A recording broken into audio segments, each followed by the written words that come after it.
is Christine McKeska. She's a fourth-year PhD student in the anthropology department at the University of North Carolina at Chapel Hill. She received her BA in archaeology and classical civilizations from Boston University and her MA from UNC, focusing on zooarchaeology and isotope analysis. She specializes in zooarchaeology and Bronze Age Southwest Asia. Her doctoral research focuses on animal economy during the Middle and Late Bronze Ages at the former Hittite capital of Bogoskoy Hattusha in central Turkey, investigating the complexities of early urban provisioning. She spends most of her free time with her Turkish village dog, who she named Shupi Luliuma, Shupi for short, and thought that this seemed like the right audience for that fun fact. Today, she will be presenting her paper entitled A Karum and a Capital, Investigating Animal Economy at Middle Bronze Age and Late Bronze Age Hattusha. Thank you very much for that introduction. And let me make sure I can share my screen. Okay, perfect. All right, so I have a lot of ground to cover. I'm going to be covering little intros to lots of different subtopics. So hopefully I'm clear and we can get through this quickly. All right, so when considering disruption within the Anatolian context, one of the first examples that comes to mind is the collapse of the Hittite Empire at the end of the Late Bronze Age. While this major political event is often held up as one of the great periods of disruption and cultural transformation within ancient Anatolia, it is not the only period that has been framed this way in early Anatolian history. The beginning of Hittite political dominance in the region has also been framed through the lens of disruption and collapse, both from the perspective of the Hittite historical narrative and associated scholarly discourse. Therefore, within this paper, I shift focus away from the so-called Hittite collapse at the end of the Late Bronze Age and instead focus on the beginning of the Hittite period. Significantly, these narratives of disruption bookend the Hittite period on either side, essentially plopping this great political giant into the Anatolian landscape and disconnecting it from local traditions and developmental trajectories. In particular, the development of the former Hittite capital of Hattusha, located in modern-day central Turkey, has long been conceptualized against a backdrop of conquest and destruction. However, recent work at Boğazköy Hattusha, as the modern archaeological site is referred to, has sought to recognize and rectify this disconnect. Using several lines of archaeological evidence, excavators have successfully reframed this transitional period through the lenses of continuity and stability. Considering these recent interpretive developments, this paper provides a preliminary look at my doctoral research, which seeks to combine new archaeofaunal evidence with previously published datasets in order to investigate and recontextualize the effects of the Karum Hittite transition on livestock economies at Hattusha. Specifically interrogating historical claims to the wholesale destruction of Hattusha's agricultural lands, this study offers an important window into contrasting narratives of disruption and stability at Hattusha.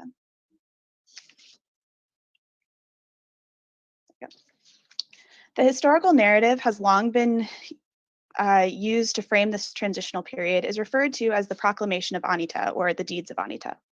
Recovered from the Hittite period Hattusha, it describes the military conquest of a local Anatolian ruler, Anita, at the end of the Middle Bronze Age I.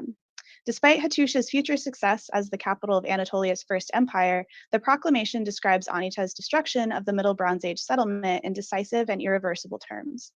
After describing his conquest of several other major settlements in central Anatolia, including the famous site of Kultepe Kanesh, famous for its extensive Assyrian merchant records and significantly the historical homeland of the Hittites themselves, Anita goes on to describe his conquest of Karum period Hattusha, stating, "The city of Hattusha inflicted evil upon me, and I released it.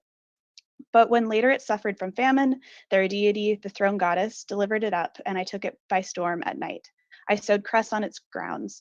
May the storm god of heaven smite whoever should become king after me and should resettle Hattusha." Due to the discovery and translation of this text, which was copied and maintained by the Hittites, and is itself considered the first Hittite historical record, the development of Hittite Hattusha came to be conceptualized against this backdrop of conquest and destruction. While language involving conquest, famine, and the destruction of agricultural lands are, of course, common literary tropes in military accounts and kingly declarations across Southwest Asia and Hittite Anatolia specifically. These statements have been extremely influential in historical and archaeological reconstructions of the Karum Hittite transition at both Hattusha and sites across Anatolia. Early scholars often attributed the transition between the Karam period and subsequent Hittite periods at Hattusha to this singular event. The transitional period itself was often characterized as a hiatus in occupation, beginning with Anita's conquest of the city around 1728 BC and ending with Hattusili I's resettlement of the city around 1650 BC. More broadly, the military conquests of Anita, and potentially others like him, are often referenced as important factors in the collapse of the socio-political and economic networks of the Anatolian Middle Bronze Age, famous for the so-called Karam period, named after the period's extensive trade network documented by Assyrian merchants. Around the same time in which Anita's declaration is set within this historical chronology, the Assyrian trade network also comes to an end, leading scholars to connect these two events in a narrative characterized by disruption. Within this framework, the Hittite period begins almost out of nowhere around 1650 BC, when Hattusili I declares Hattusha the capital of the Hittite kingdom. This is the historical backdrop against which earlier archaeological work at Hattusha and Anatolia more broadly was set. This narrative of destruction would suggest that the transitional period between the Karam and Hittite periods was characterized by disruption at the very least and devastation at worst. Significantly, the Hittites themselves saw fit to maintain this narrative. However, rather than conforming to this narrative of disruption, several lines of archaeological evidence, including urban planning and ceramic production, instead suggest that this transitional period was characterized by relative continuity.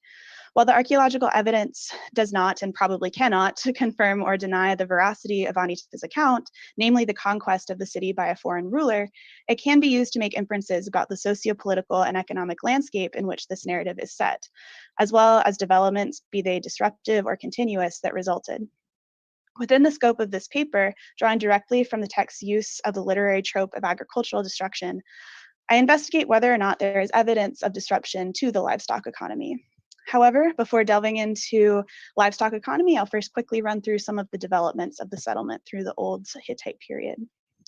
Boyazkoy Hattusha, as it's known today, is located at the edge of one of central Anatolia's many inland plains.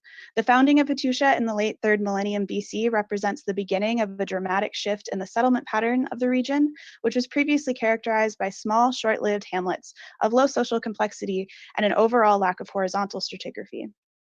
Once founded, Hattusha appears to have been occupied uninterrupted from the 3rd millennium into the 2nd millennium BC, with the establishment of an Assyrian Karam in the Middle Bronze Age.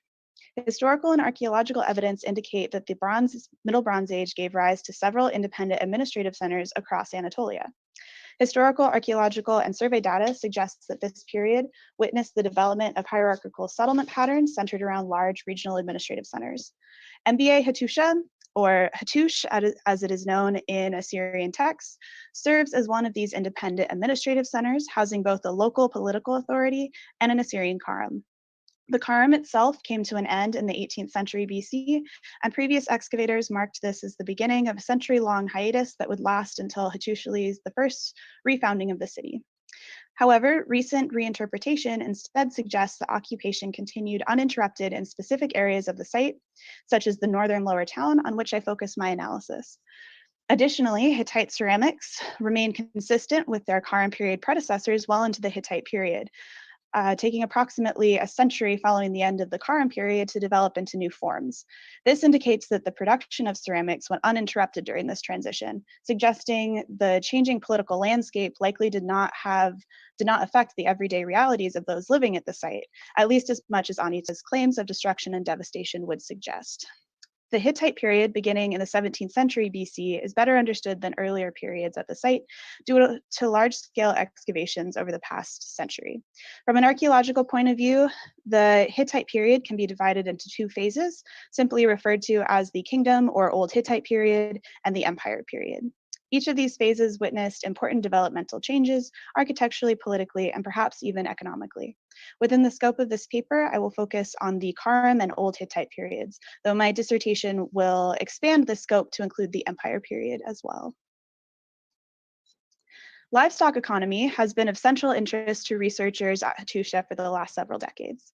As a result, numerous faunal analysts have analyzed material from a wide variety of contexts, including Butte-Kaya, Sarikaya, the Middle Plateau, Kesakaya, and the lower southern town, which are all labeled blue on this site plan. Despite these numerous faunal analyses, the Karam and Old Hittite periods are only minimally represented due to the nature of excavation and the assemblages themselves. Excavation has often focused on the Hittite Empire period or mixed contexts that do not have tight chronological stratigraphy or control. Within this paper, I will present newly analyzed faunal data from the northern lower town, labeled red on the site plan. This area provides important new information about the period in question, as it contains several well-dated contexts from the Karam and Old Hittite periods. Excavation has focused on this area for the past several field seasons, producing important new information about this transition at Hattusha. These data therefore offer a valuable window into livestock economies of both periods individually, as well as the transition between them. The three contexts from which these faunal remains come include a Karam period storage complex, the Old Hittite period monumental building, and several Old Hittite buildings that are adjacent to the monumental building. The Karam period buildings are highlighted in red on the site plan, and the Old Hittite monumental building is in dark gray. Stratigraphically connected architecture connecting different periods is rare at the site, so this area is expected to provide important new information despite the site's long history of excavation. Both buildings are believed to have been associated with some level of centralized administration. This is particularly important for our understanding of the settlement organization during the Karam period, which has only been minimally represented by previous excavations.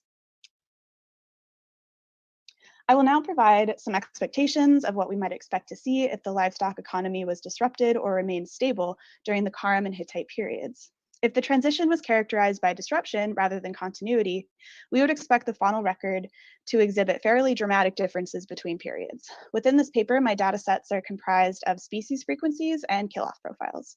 Species frequencies are simply the amount of a given species present in an assemblage. In this paper, I focus on cattle, pig, and caprines, i.e. sheep and goat, in order to investigate patterns related to the primary livestock of the region.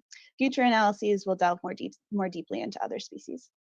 If the Karam Hittite transition was characterized by disruption, one might expect dramatic differences in the relative frequencies of livestock. For example, in the Southwest Asian context, pigs are often associated with household economies, while cattle and sheep are often associated with a centralized administration. So differences in the frequencies of these animals could indicate a dramatic shift in economic organization.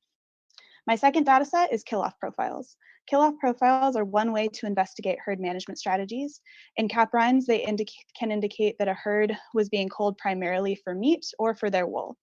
If caprines are being managed for meat, they are likely to be culled before they reach approximately 2.5 years of age, while individuals are maintained much longer if they are managed for their wool. In cattle populations, the presence of older individuals can indicate that these animals are primarily used for traction. While again, younger animals would indicate meat production. Within this study, I've not included pig culling strategies as the sample size is currently not large enough to compare between periods. If there are differences in culling strategies between the Karam and Hittite periods, this could indicate that livestock economies underwent reorientation, focusing on different products and services as required by new developments in socio-political and economic organizations at the site. So we finally get to my analysis. In the graph, you'll see green bars that represent the percent of livestock made up by the assemblage. So the green is pig, the red is for sheep and goat, and the blue is for cattle. The major pattern that you'll notice are a relative decrease in pig and cattle from the Karam period into the Hittite period, and a subsequent increase in sheep and goat. The decrease in cattle is more apparent than the decrease in pig, however, which is interesting because both of these contexts are in some way associated with central administration, and general patterns in Southwest Asia would suggest that pigs should be less represented in these types of contexts. I ended up not having enough time in this talk to compare these contexts to other areas of the site, but it is also significant that these contexts have the highest frequencies of pig remains by far compared to all areas of the site and between different periods at the site. In this context being between 16 and 21% of the livestock. The closest pig frequency in other areas of the site is only 8%. It is also worth noting that the large percentage of cattle in the Karam period is a slight decrease in is slightly decreased in the Hittite period. One issue with this measure of quantification is that it doesn't take body size into account. So when observing this percentage, it's worth noting that 1 cow is actually roughly equal to 4 sheep in terms of body size, meaning the amount of meat it can produce, as well as other products like leather and glue, is roughly 4 times as great as a sheep. With that in mind, cattle are actually the dominant species in all of these profiles. These animals would have provided a wide range of products and services to the occupants of Hattusha, including meat, dairy, wool, felt, leather, adhesives, dung for fuel and manure, and even highly valued fat from pigs, a textually documented resource that is typically not incorporated into zoarchaeological interpretations, but was nonetheless extremely culturally significant. Overall, there are subtle changes through times and species frequencies, but relative consistency when compared to other areas of the site and other periods of the site. Next, a brief look at kill-off patterns of sheep and goat. In the interest of time, I won't explain these graphs in detail, but they essentially indicate that large quantities of sheep and goat are surviving up to 4 years of age. This pattern is indicative of 3 things. First, husbandry strategies are likely targeting wool production, allowing individuals to remain productive well past their prime meat producing age of 2 to 2.5 years. Secondly, these graphs indicate that the caprines in this assemblage do not represent a herd in and of themselves. Instead, these individuals were likely plucked from herds existing either just outside the settlement or from nearby subsidiary settlements in the form of taxation, tribute, or even produce from states owned by urban dwellers. This is because there are very few deaths between 0 and 6 months, which would be otherwise present due to natural causes if these profiles were representative of discrete herds. Finally, these patterns are consistent between periods, indicating that caprine husbandry was focused on wool production during both the Karam and Old Hittite periods. Moving quickly, we move to the cattle kill-off patterns, which indicate similar patterns in husbandry practice. Again, there is high survivorship of individuals into their 4th year, indicating that meat production was not the primary driver of cattle husbandry. Instead, these animals were likely used for traction, growing to their full size potential in order to more efficiently plow agricultural fields. In this way, these animals provide a glimpse into agricultural practices, as draft cattle are a necessary component of intensive agricultural production, which the Anita text suggests was devastated during the transition from the Karam to the Hittite period. These kill-off patterns instead suggest that there is relative consistency in cattle management strategies and agricultural practices between periods. Perhaps most enlightening is the indication that intensive agricultural production took place at Hattusha prior to the establishment of the Hittite kingdom, which has often been framed as the beginning of more complex social organization at the site. So what does all of this data tell us about the transition between the Karam and Hittite periods? And is that narrative consistent with Anita's claims to the wholesale destruction of Hattusha's agricultural lands? Well, at least in the northern city, these data demonstrate that Hattusha's livestock economy was generally characterized by continuity rather than disruption. Species frequencies are relatively consistent between periods, and kill-off profiles indicate that management strategies are targeting similar products. There is some evidence of a slight intensification of caprine husbandry, likely indicating an increasing focus on wool and textile production during the Old Hittite period, as well as a slight decreasing emphasis on cattle and pig, which could be interpreted as evidence of a slightly more mixed economic strategy during the Karam period, or simply a shift in the functionality of the area through time. However, these changes are slight and don't become more pronounced until later, particularly during the Empire period. Significantly, both cattle and pig remain extremely prevalent in this area of the site, even during the Old Hittite period, especially when compared to other areas of the site. Survivorship data also indicate that caprine and cattle culling strategies remain consistent between periods. These profiles suggest that both species are primarily used for their secondary products during both periods. Overall, the faunal material from these contexts suggests that there is a great deal of continuity in livestock management practices between the Karam and Hittite periods, with production strategies focusing on wool, intensive agriculture, as evidenced by draft cattle, and pig products such as pork and highly valued pig fat. In conclusion, the Hittite-Karam transition does not appear to have dramatically altered the livestock economy in the northern lower town, contra the narrative put forward by the proclamation of Anita. However, these are only 2 categories of evidence, and they are simply the beginning of my research. Future directions include targeting several other lines of faunal evidence and expanding my analysis to include other species. Finally, and perhaps most importantly, in comparing my new data to previous analyses, I suggest that the real differences in animal economy at Hattusha are not between periods, but rather between functionally distinct areas of the site. While I had intended on including more comparisons in this paper, I have clearly run out of time. I simply illustrate this points with the displayed species frequency graph comparing livestock from 3 different Karm period contexts across the site. One need only look at the extreme differences in pig frequencies between these 3 contexts during the Karm period to recognize the hidden economic diversity at the site, which is easily obscured if these data are not compared to one another. And here are some acknowledgements. Thank you very much, Christine. Another very fascinating paper. We have about 10 minutes. We can open it up. I will say very early on in your paper, we got a comment asking to see your dog. So that's just. Oh, unfortunately, he is being dog sad so that he will not be barking in the background. But he is an Anatolian Shepherd Congal, if you've ever seen them. He is 100 pounds. So we do have a question, another question from online. So is there any evidence of livestock deaths from disease? Did unusual, in quotes, deaths of livestock disrupt livestock economy in any measurable way or have an effect on human population health? So that is a great question, and actually something that I am planning on addressing as I continue my research. One way that you can look at livestock health is looking at pathologies and pathology rates. One in particular that's used quite frequently is on cattle metapodials and phalanges. And that indicates draft cattle use. So I am arguing that older cattle also represent the use of draft cattle, which is a common zooarchaeological argument. But that's another way to prove that as well. You can also use pathologies to look at overall animal health or if animals are being penned, which can sometimes lead to more health problems.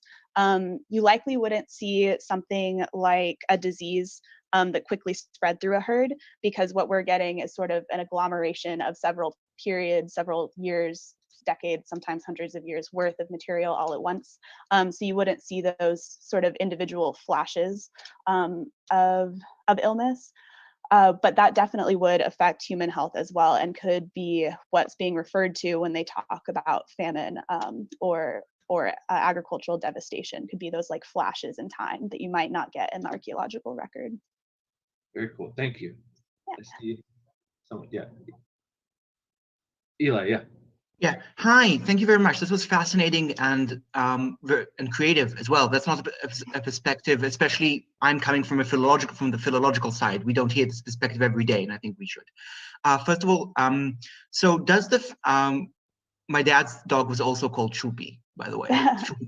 So yeah. So I just would like to say, yeah, it's a great name. So my question is, does the fact you said that the sheep, not the sheep, the caprines from the Old Hittite period may have been collected from other herds, maybe as tribute, does that attest to the creation of the Hittite state in a way, since there is tribute going on? Yeah, so I would actually argue that it's evidence of continuity between the earlier political administration and the Hittite period, because it's also seen in the Karm period, the earlier periods, but it is definitely used as a line of evidence to suggest centralized administration of some sort. And the context that I'm pulling these from through lots of other lines of archaeological evidence also seem to be connected to the state. Thank you very much.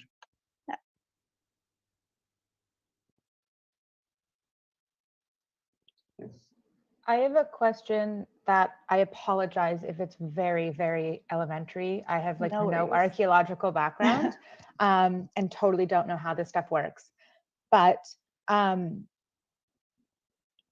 guess the first question would be, can we determine how far wool as a commodity would have been traveling?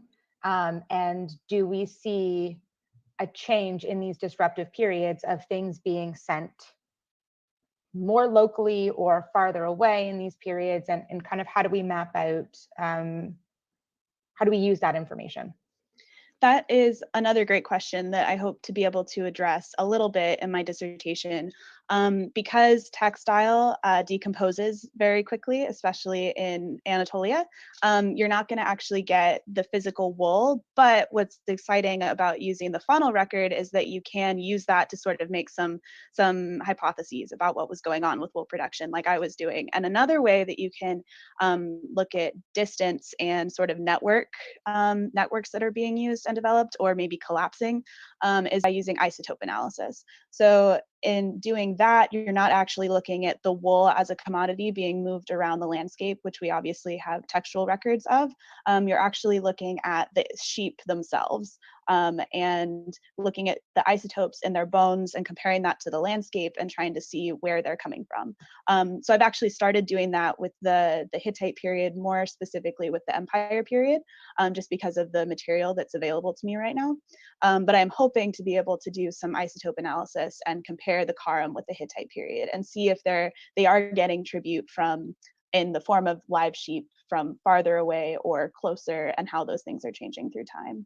I did read an article not too long ago, and if you haven't read it, I'm happy to send it to you if I can find it, using this kind of isotope analysis with regards to the Karum women, and kind of determining if they were born locally, if they gave birth at the Karum or brought their children with them, et cetera. So I guess it would be kind of interesting to see if animal isotopes, I guess, match that sort of pattern. Yeah, those have been some really exciting studies that are going on. And it's, the earlier studies had to do a lot in general, and generally in anthropology, have had to do with human remains, which is obviously extremely exciting. So the new, as that's been productive, the new direction is sort of looking at animal economies as well.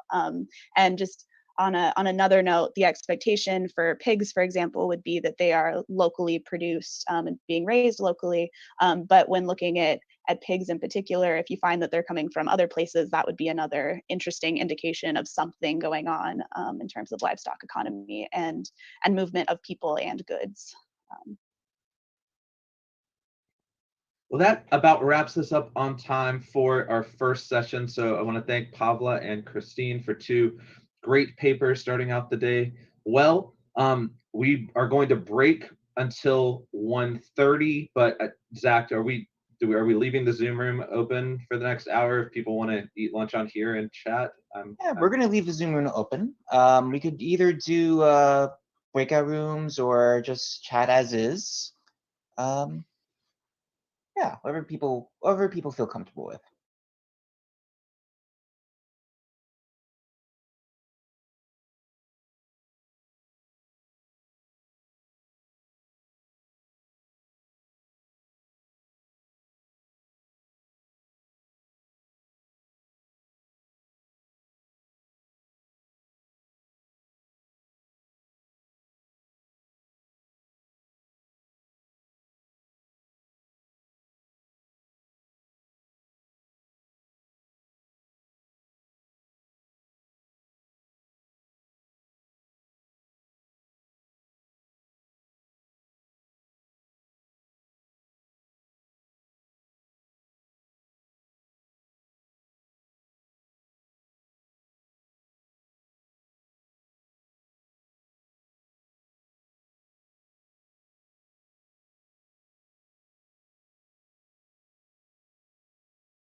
Hi. Thank you very much for joining us again. My name is Zach Rubin. Once again, I am the organizer for this year's conference. This session will be chaired by my colleague at Brown University in the Department of Egyptology and Assyriology, Jonathan Price, who is a second-year student. Second year now? Second-year student in Assyriology, and you mostly focus on the first millennium. And I'll just leave this to him now. Right. Yeah, thanks for coming out, everyone. So yeah, let's get started. The first presenter today will be Anna Rumi. So currently enrolled in her third year of PhD studies in history and archaeology at the Universidad Complutense de Madrid. Sorry if I mispronounced that. Anna Rumi has focused her research on ancient Mediterranean interrelations. She's interested primarily in interconnections between ancient Egypt and Greece, and she's written several different works on the topic of Hellenistic Egypt. During her bachelor studies in humanities, she was granted an exchange scholarship to attend King's College in London, United Kingdom. She's then introduced to the Hellenistic world, and specifically Ptolemaic Egypt. For her bachelor's dissertation, she focused on the Hellenistic ruler cult in Ptolemaic Egypt, how the Ptolemies used this to become accepted into the Pharaonic tradition. She then graduated with a master's in antiquity in Egyptology from the University of Birmingham, with a focus on royal representations of the Ptolemaic dynasty. Her interest has always been on whether this foreign dynasty could have been accepted and how by native Egyptians. She is now researching Greco-Egyptian interrelations prior to the arrival of the Ptolemies, focusing on the presence of Greeks in Egyptian settlements and how this presence may have had some influence in the acceptance of the Ptolemaic dynasty. During the last 2 years, she's combined being an English and social studies teacher in different countries with periods of volunteering and excavations in Italy and in different museums, such as the Egypt Center in the United Kingdom, the Archaeological Museum in Ibiza, Spain. She aspires to become a professor at university to both continue her research on the aforementioned topics and her interests in education. All right, Anna, feel free to take it away. Thank you for that introduction. So let me share my screen. Well, first of all, I would like to thank you all for this opportunity. As you've heard from Jonathan, actually, this was my master's thesis. That was back in 2013, 2014. And since then, I haven't been able to share it with anyone. So you're actually the very first people to hear it. I just submitted, they corrected it, and that was it. So I'm really excited to present it. So there you go. Let me know. Sorry, my laptop is a little bit slow. It's really old. All right, so the topic as introduced is going to be royal images of the early Ptolemies in Egypt. So basically what I want to do is through archaeological evidence, show how this dynasty was actually accepted. And it's really particular because they were not Egyptian. They were from Macedonia, so kind of Greek. And it seems like they were introduced and accepted by the Egyptian population, and they were introduced in the tradition. So first of all, what I want to focus on is how we go from the image on the left side. So what we see is a bust of Ptolemy I in Hellenistic style. So what I mean, like the style that he comes from normally, how he was actually represented, what we see on the right side. So the bust of Ptolemy I as pharaoh. I must say that this bust in Egyptian style is actually not 100% sure that it does represent Ptolemy I. We do think so, but there's no inscription, there's nothing that does tell us that he is for sure that one. But it's commonly agreed that is it. So to introduce the topic, probably you all know that Alexander the Great was one of the greatest. That's why we give him that name. His empire went far into the East Asia, like far beyond what we know today as India. This image that we have here is what happened after he's deceased. He's passing away in 323 BC. what we're going to focus on is like the Ptolemaic kingdom right here on the south, like what is known today as Egypt. The capital city is Alexandria, which we have in this north side of the country, like in the Mediterranean Sea, so directly from Greece. And the interest from scholarship in this period of time is kind of recently, is really recent. Only the last like 60 years, many scholars, researchers have actually paid attention to this period of time. So were they or were they not? What I'm trying to do through this research is to, through our chronological approach, as I said before, to present the royal images of the first rulers. They're going to be examined, namely the primary sources, such as sculptures, reliefs, as well as decrees. What I aim to demonstrate is the level of social implication that they had during the period, mainly the importance of religion, since there were better chances of being accepted by the native population if they showed a clear implication in religious practices. These images, they show the willingness of the rulers of representing themselves as legitimate successors of the Egyptian tradition by absorbing, imitating, and even perfecting the royal images in a wide range of arts. It does demonstrate, in my opinion, that the main aim of the Ptolemy's policies was to be included in this tradition. The evidence used for this research mainly corresponds to the rulership of the early Ptolemies, mainly from the late 4th century. That's when actually Ptolemy the first Soter, so the very first ruler, became a pharaoh, to the late 3rd century BC. Also known as the Golden Age. After that period, apparently there were different difficult situations that caused the dynasty to decline. The images, so they actually arrange from Ptolemy I until Ptolemy IV Philopator, representing the rulers and also their closest relatives, mainly sisters and wives, in only purely Egyptian style. Why have I chosen these 4 rulers? Basically, because after Ptolemy V, we do see a mix in statues. The statues that they produce, even in Egyptian style, they start to have characteristics from the Hellenistic style as well. So my aim then is actually to demonstrate that this dynasty was indeed accepted by the native population and into the pharaonic tradition. They commissioned royal statues. I've come up with 3 possible hypotheses as to why they commissioned that. The first is the royal necessity of being accepted by the Egyptian population and their slow but steady transformation of previous royal images into their own, what we can call a Ptolemaic style. The establishment of the dynastic cult, I'm not really going to talk about that because that's another topic, but I had to introduce it. And the idea of synoi theoi needed to the presence of a statue representing the royal member honored.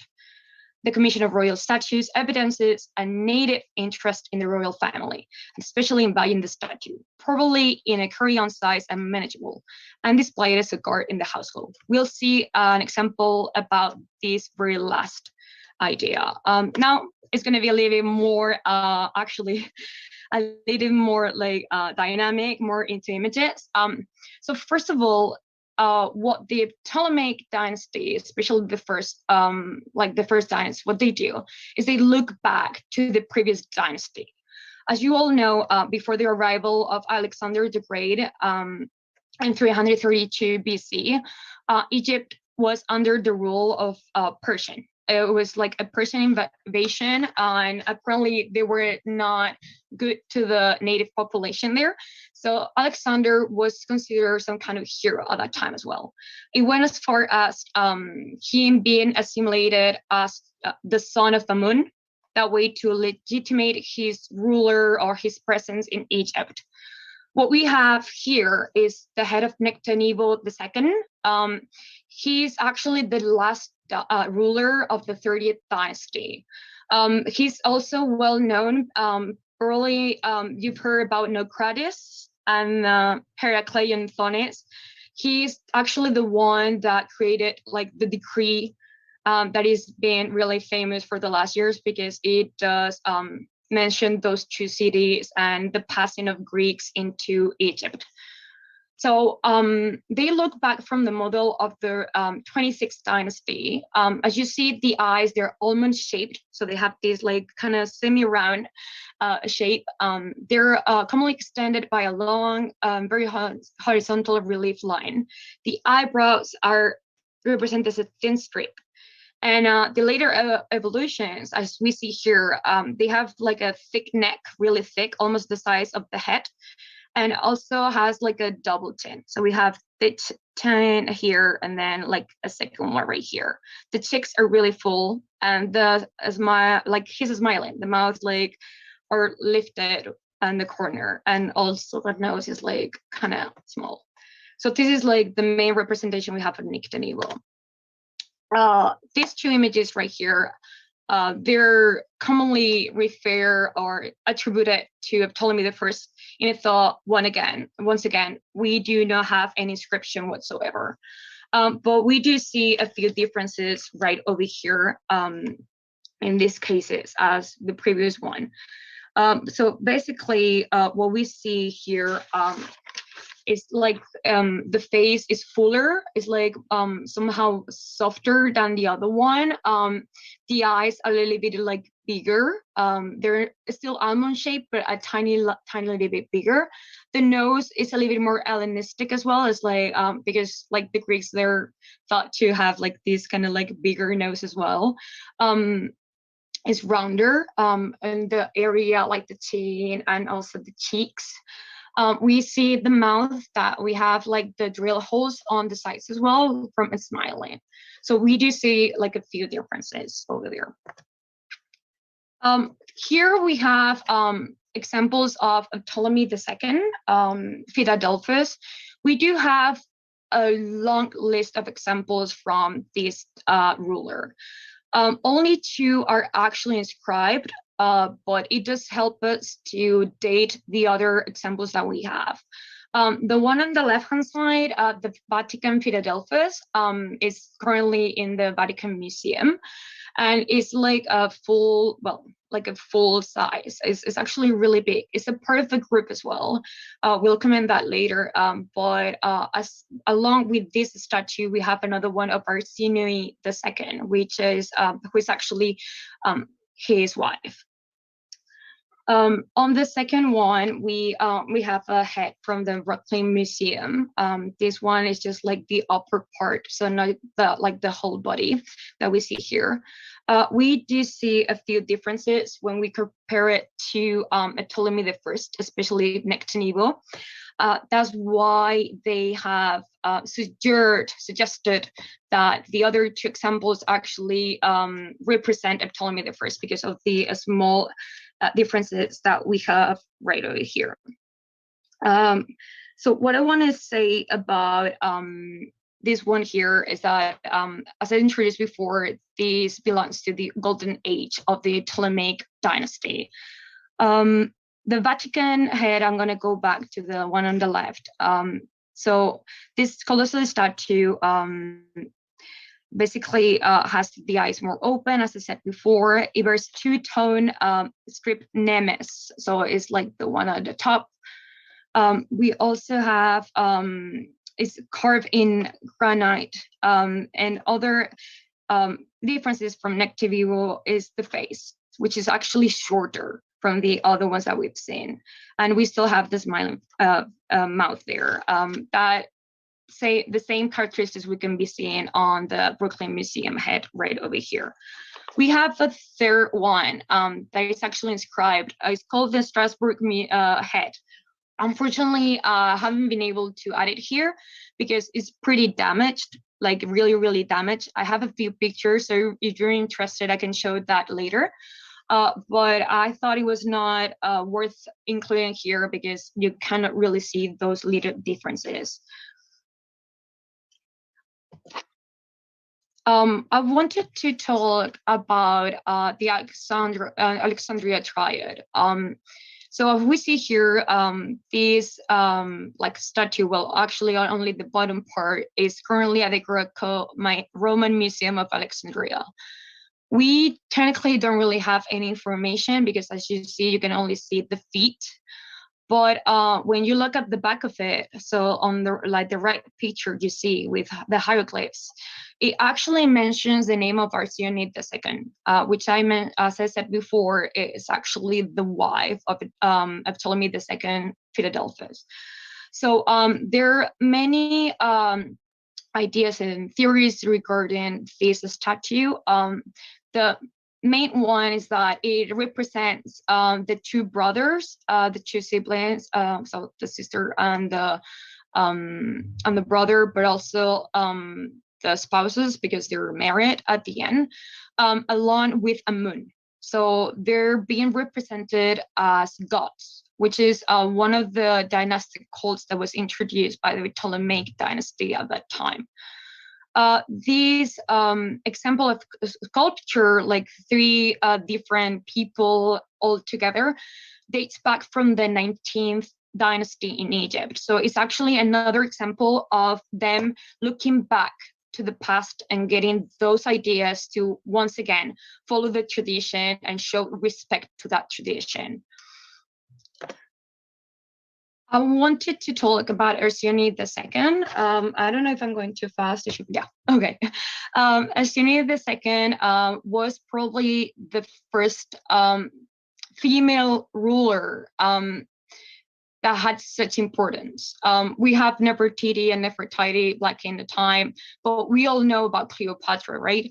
Cleopatra, as we all know, was like the last pauper pharaoh of the period, and probably the only one that spoke Egyptian per se. The rest all spoke Greek.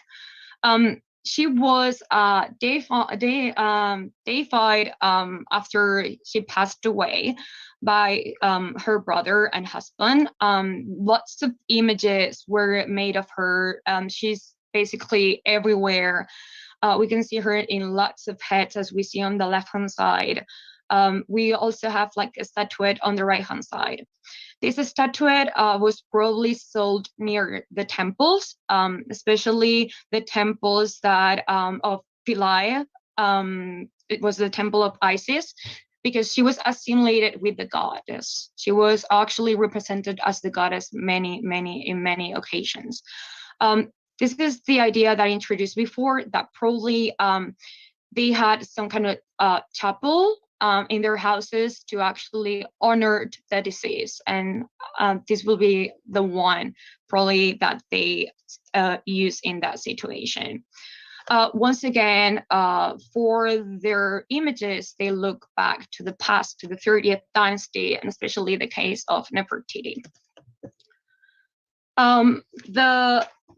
After these three cases, so we have Ptolemy I, Ptolemy II, Philadelphus, and his wife, we come to the two rulers that somehow followed this purely Egyptian tradition. On the left-hand side, we have Ptolemy III Vergetes. This is a close-up of a statue that is currently in the Neues Museum in Berlin. And the one on the right-hand side is possibly Ptolemy IV Philopator.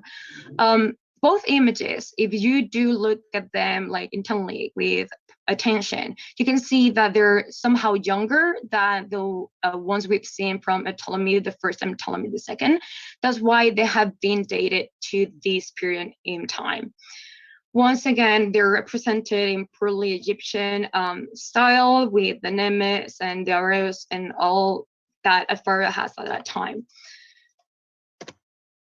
But not only do we have statues, we also have what we call a temple relief. Basically, we're going to talk about the Temple of Isis in Philae that I introduced before, as well as the Temple of Horus in Yathfu. The reason why I chose these two is because they have a lot of wall reliefs that represent these rulers that I have introduced before. The first of all is Philae and the Temple of Isis. we have different reliefs portraying Ptolemy II.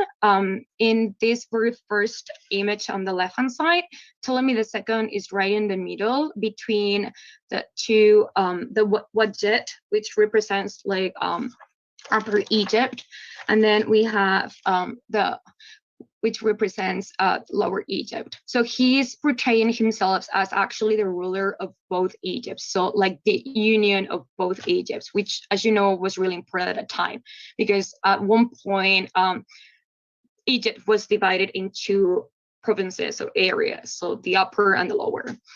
On the right-hand side, we see again Ptolemy II Philadelphus, just portrayed as a pharaoh on the temple reliefs right here.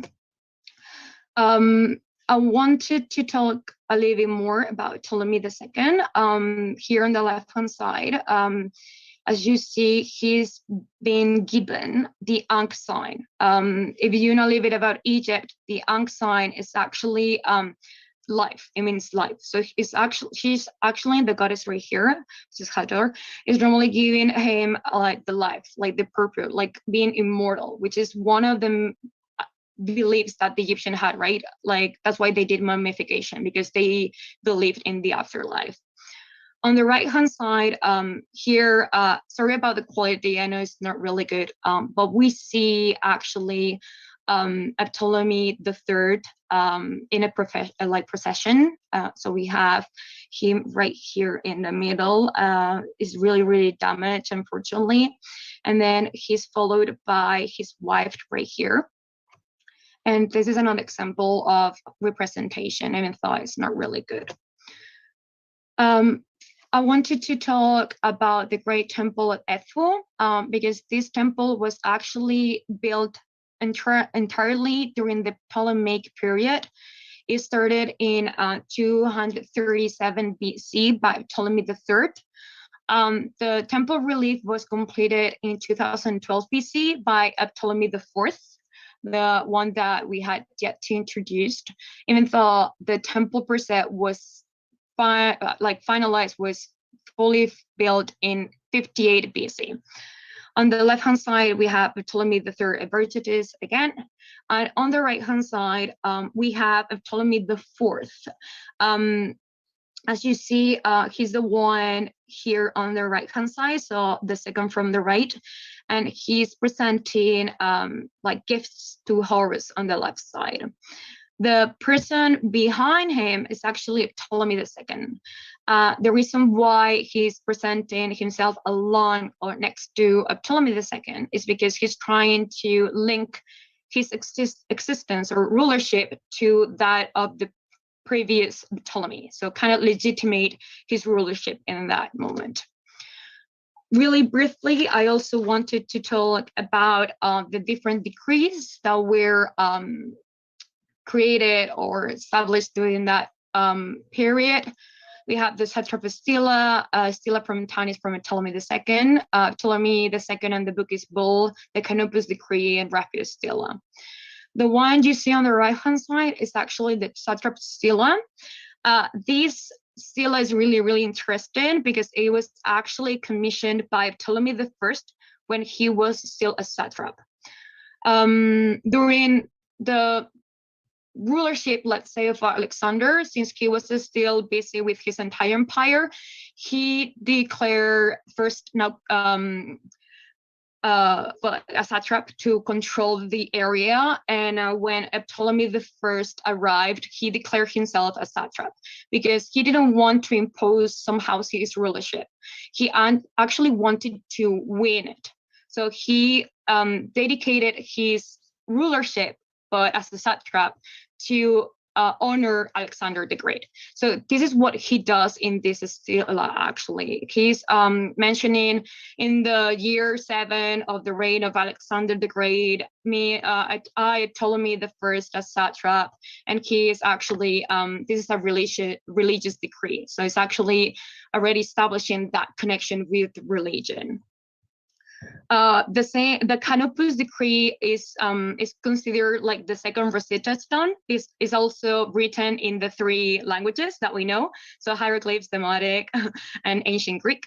That one was commissioned by Ptolemy III, and the Raphael Stela is by Ptolemy IV, and also in all 3 languages. To conclude with these images that we have from the royal family, I wanted to mention the Great Stela of Mendes.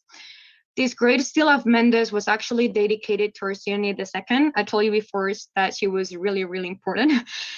She was the first to be like to have such importance, like the female importance in this dynasty. In this stela, Ptolemy II Philadelphus, so her wife, her husband, sorry about that, her husband and also brother claims her deification assimilated to Isis.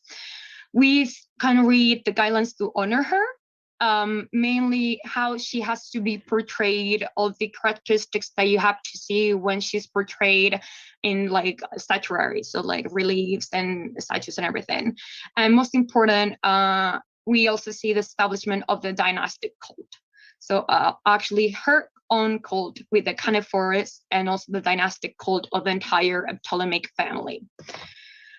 So in conclusion, what I want to say is that the images in art of the dynasty show the willingness of the dynasts of the rulers of representing themselves as legitimate successors of this Egyptian tradition by observing, imitating, and even perfecting the royal images in a wide range of art. They followed the 38th dynasty style and developed it towards a Ptolemaic style. So what I introduced before. The evidence, once again, focuses on the early Ptolemies. And mostly these old scenes, they represent them in purely Egyptian style. These royal images of the Ptolemies demonstrate that the main target of this self-representation was the native Egyptian population, because they wanted to be accepted. The commission of royal images respond to the intention of the Ptolemaic dynasty of being accepted as ruling pharaonic dynasty and being included in the Egyptian tradition. The fact that these evidences go far in time does seem to indicate that they did indeed succeeded. And the very last idea that I want to introduce is that actually the Ptolemaic dynasty was the longest lasting dynasty in pharaonic Egypt. So they were the ones that ruled for the longest period. We have here Ptolemy I, and as you look at this family tree, it goes down all the way to Cleopatra VII, which is the image that I have included on the right-hand side. And that's it. Sorry, I've been really, really fast, but it's a lot of information there, so I just wanted to give like a glimpse of it. Great, thank you, Anna. That was really fascinating. All right, so yes, we have time now for a few questions. If anyone would like to share anything. Yes, Eric? Yes, thank you. Yes, I'm somewhat an outsider here because I teach biblical languages here in Germany, but I also teach history of biblical times, and that's why I'm also involved in this period. It's not so much a question maybe, but more an observation. It is somewhat strange that the Ptolemaic kings tried to present themselves so much in an Egyptian way, because they considered the native Egyptians as foreigners. And the only ones who had full rights were the Hellenes, and the Jews in Ptolemaic Egypt also were considered as a polythema, so they also had certain rights. But the ones who were the lowest and who had almost no rights, who were considered as foreigners in their own country, were the native Egyptians. So this is somewhat strange that they present themselves as Egyptians and at the same time distance themselves so much from the native Egyptians. That's an observation that I want to make. So yeah, no, absolutely. That's one of the reasons why I focus on the early Ptolemies, because it's actually after Ptolemy IV that it went downfall. So that's why I referred to Ptolemy II, that period as the golden age, because they actually focused a lot on temple building. So they did a lot. That's when they created like the area of the Fayum. They had like the project and everything. But afterwards, they had lots of revolutions against them and everything. And it is actually really interesting that they had this like two sides of it, but they knew that in order to succeed or to be like proper rulers, they had to support the religion over there. And by supporting the religion, the only thing they could do was temple building and representing themselves as pharaohs. That's what I have like inferred from everything that I have studied so far. Gracias. Yes. Then Joseph. Thank you, Anna, for this. This is a really masterful survey of the early sculptural evidence, and it's always nice to see another student presenting on Ptolemaic Egypt. I wanted to press you a little bit on some of your conceptual frameworks. So maybe I'll ask a general question, then if we have time, I'll ask more specific questions later or in the plenary discussion. First of all, acceptance by whom? You're using a lot of visual evidence that might, in certain contexts, be interpreted as propaganda. So I wondered if you would talk about the mechanisms behind the production of these images, as well as thinking a little bit about what problems we faced by lumping the Egyptian population together as a monolith. I'm sure you've thought about this. I just wanted to give you the opportunity to talk about it. Yeah, I do think it's propaganda, absolutely. Like that's why Ptolemy I didn't declare himself pharaoh until 305 BC. Like he actually focused on the fact that Alexander somehow was accepted because of the Persian invasion and like, you know, the freedom he gave them technically. I do agree with you with the propaganda, absolutely. That's what they were doing. It's majorly trying to give them what they wanted. That's why they also made all these decrees that was mainly directed to the priesthood. Also the same with the dynastic cult. They had like a special priests as well that were linked or had some kind of special relationship with the cult that they created, meaning that they got more money, they got more commission, they got more temple building, they got lots of that.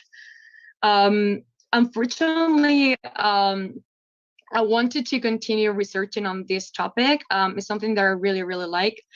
When I tried to apply for a PhD back in 2017, 2018, not many people were interested. They all say like, oh yeah, we have the statues here, we have the images, but what about them? It's like, well, there's more there. Like as Eric Heinecke said before, it's like this two-faced Ptolemaic dynasty, right? We have the part that apparently they wanted to be accepted, but at the same time, they segregated the native population, like the inhabitants of Egypt. So what is more there? And unfortunately, since I couldn't research more on the topic, I have no more information about it. And it's actually that I would like to resume at some point. I don't know if I have like answered you or more or less. It was a huge question. So it was. Definitely, if you get the chance to dive back into it. There's been a lot of recent work on the intrusion of the royal administration into temple finances, specifically through the implementation of statues like the ones that you're discussing. Specifically, how when you place a statue in a temple, it generates a cult that you have to thereby endow, and then you have control over the endowment. So it gives the kings more control in the temples. So there's definitely ways that you could connect the economic history of Ptolemaic Egypt with this broader ideological program. And yeah, that's a really rich field, and you should definitely pursue it. Thank you. Yeah, so in the interest of time, we probably need to be moving on, but just very quickly, there's just sort of a question posted in the chat about where in cities where stelae typically placed can it be found in unexpected places? So if you just want to very briefly address that.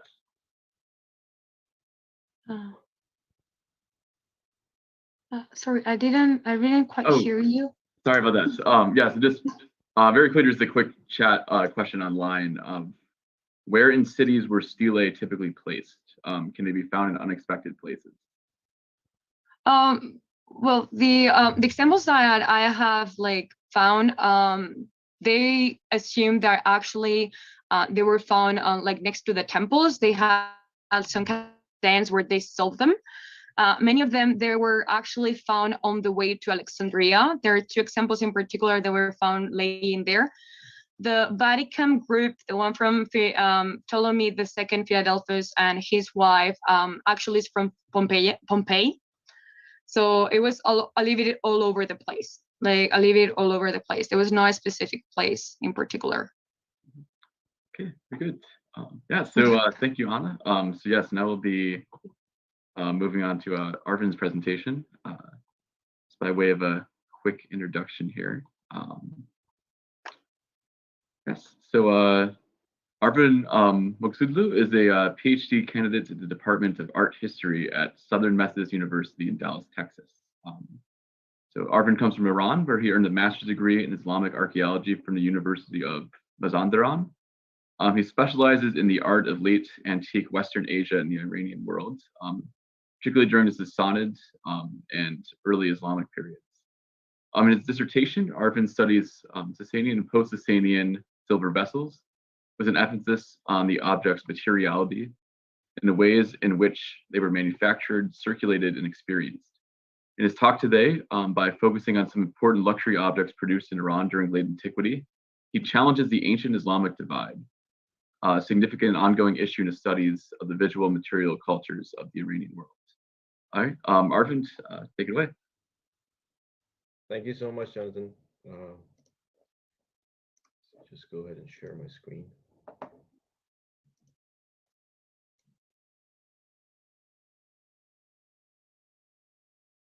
Okay.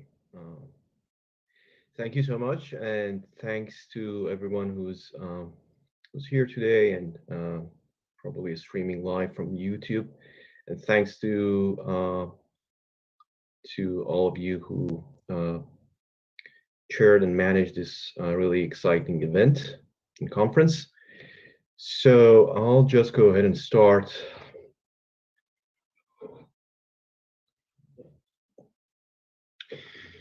Between the early 3rd to the mid 7th century CE, the Sasanian Empire ruled over an area approximately stretched from the Oxus River in the east to Euphrates in the west. This period, which ended with the Muslim conquest of Iran, resulted in the definitive collapse of the Sasanian dynasty in 651. This event also marks the start of the Islamic period in Iran, and for long had been taken as the end date for antiquity and a dramatic disruption in all aspects of life in the Iranian world. This supposed abrupt historical rupture between the ancient and Islamic periods of the Near East has deeply divided the modern scholarship as well. Even though the collapse of the Sasanian Empire was certainly a significant event in the history of the region, transitions in political regimes, however dramatic, do not always lead to disruptions in society, art, or culture. More recently, and in the face of extensive evidence for continuity, scholars of Islamic history have challenged the traditional approach and almost universally agreed that early Islam belongs to late antiquity. Although many art historians today share this view, the ancient Islamic divide still imposes a significant obstacle for broader chronological considerations of the visual and material culture of late antiquity, specifically in the Iranian world. This presentation addresses this issue by focusing on a group of luxury silver vessels produced in the Iranian world during the Sasanian period and continuing after the fall of the dynasty in the mid-7th century. The motifs, style, and form of these late Sasanian and early Islamic objects are strongly connected, attesting to the persistence of late antique cultural practices and aesthetic taste during the first few centuries of Islamic rule in Iran.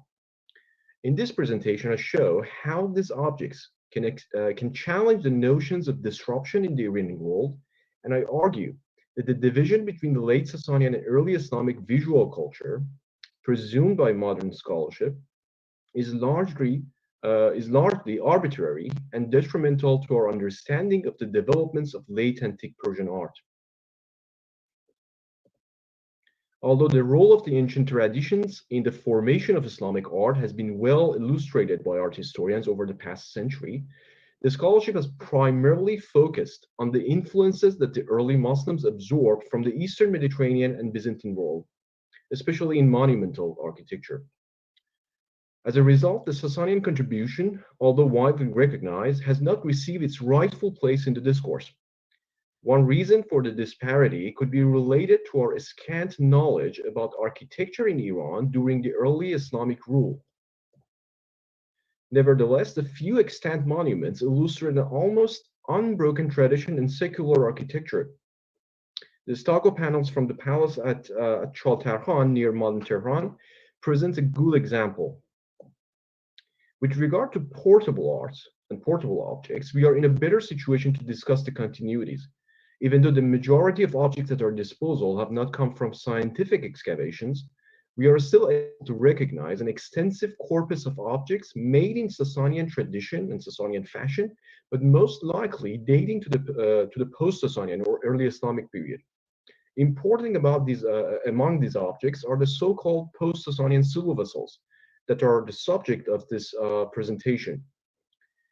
But before discussing these objects, allow me to offer a brief introduction to the medium of Sasanian silver and its development prior to the Muslim conquest. The term Sasanian silver defines a body of luxury objects, silver vessels produced in the regions under the control or influence of the Sasanian Empire.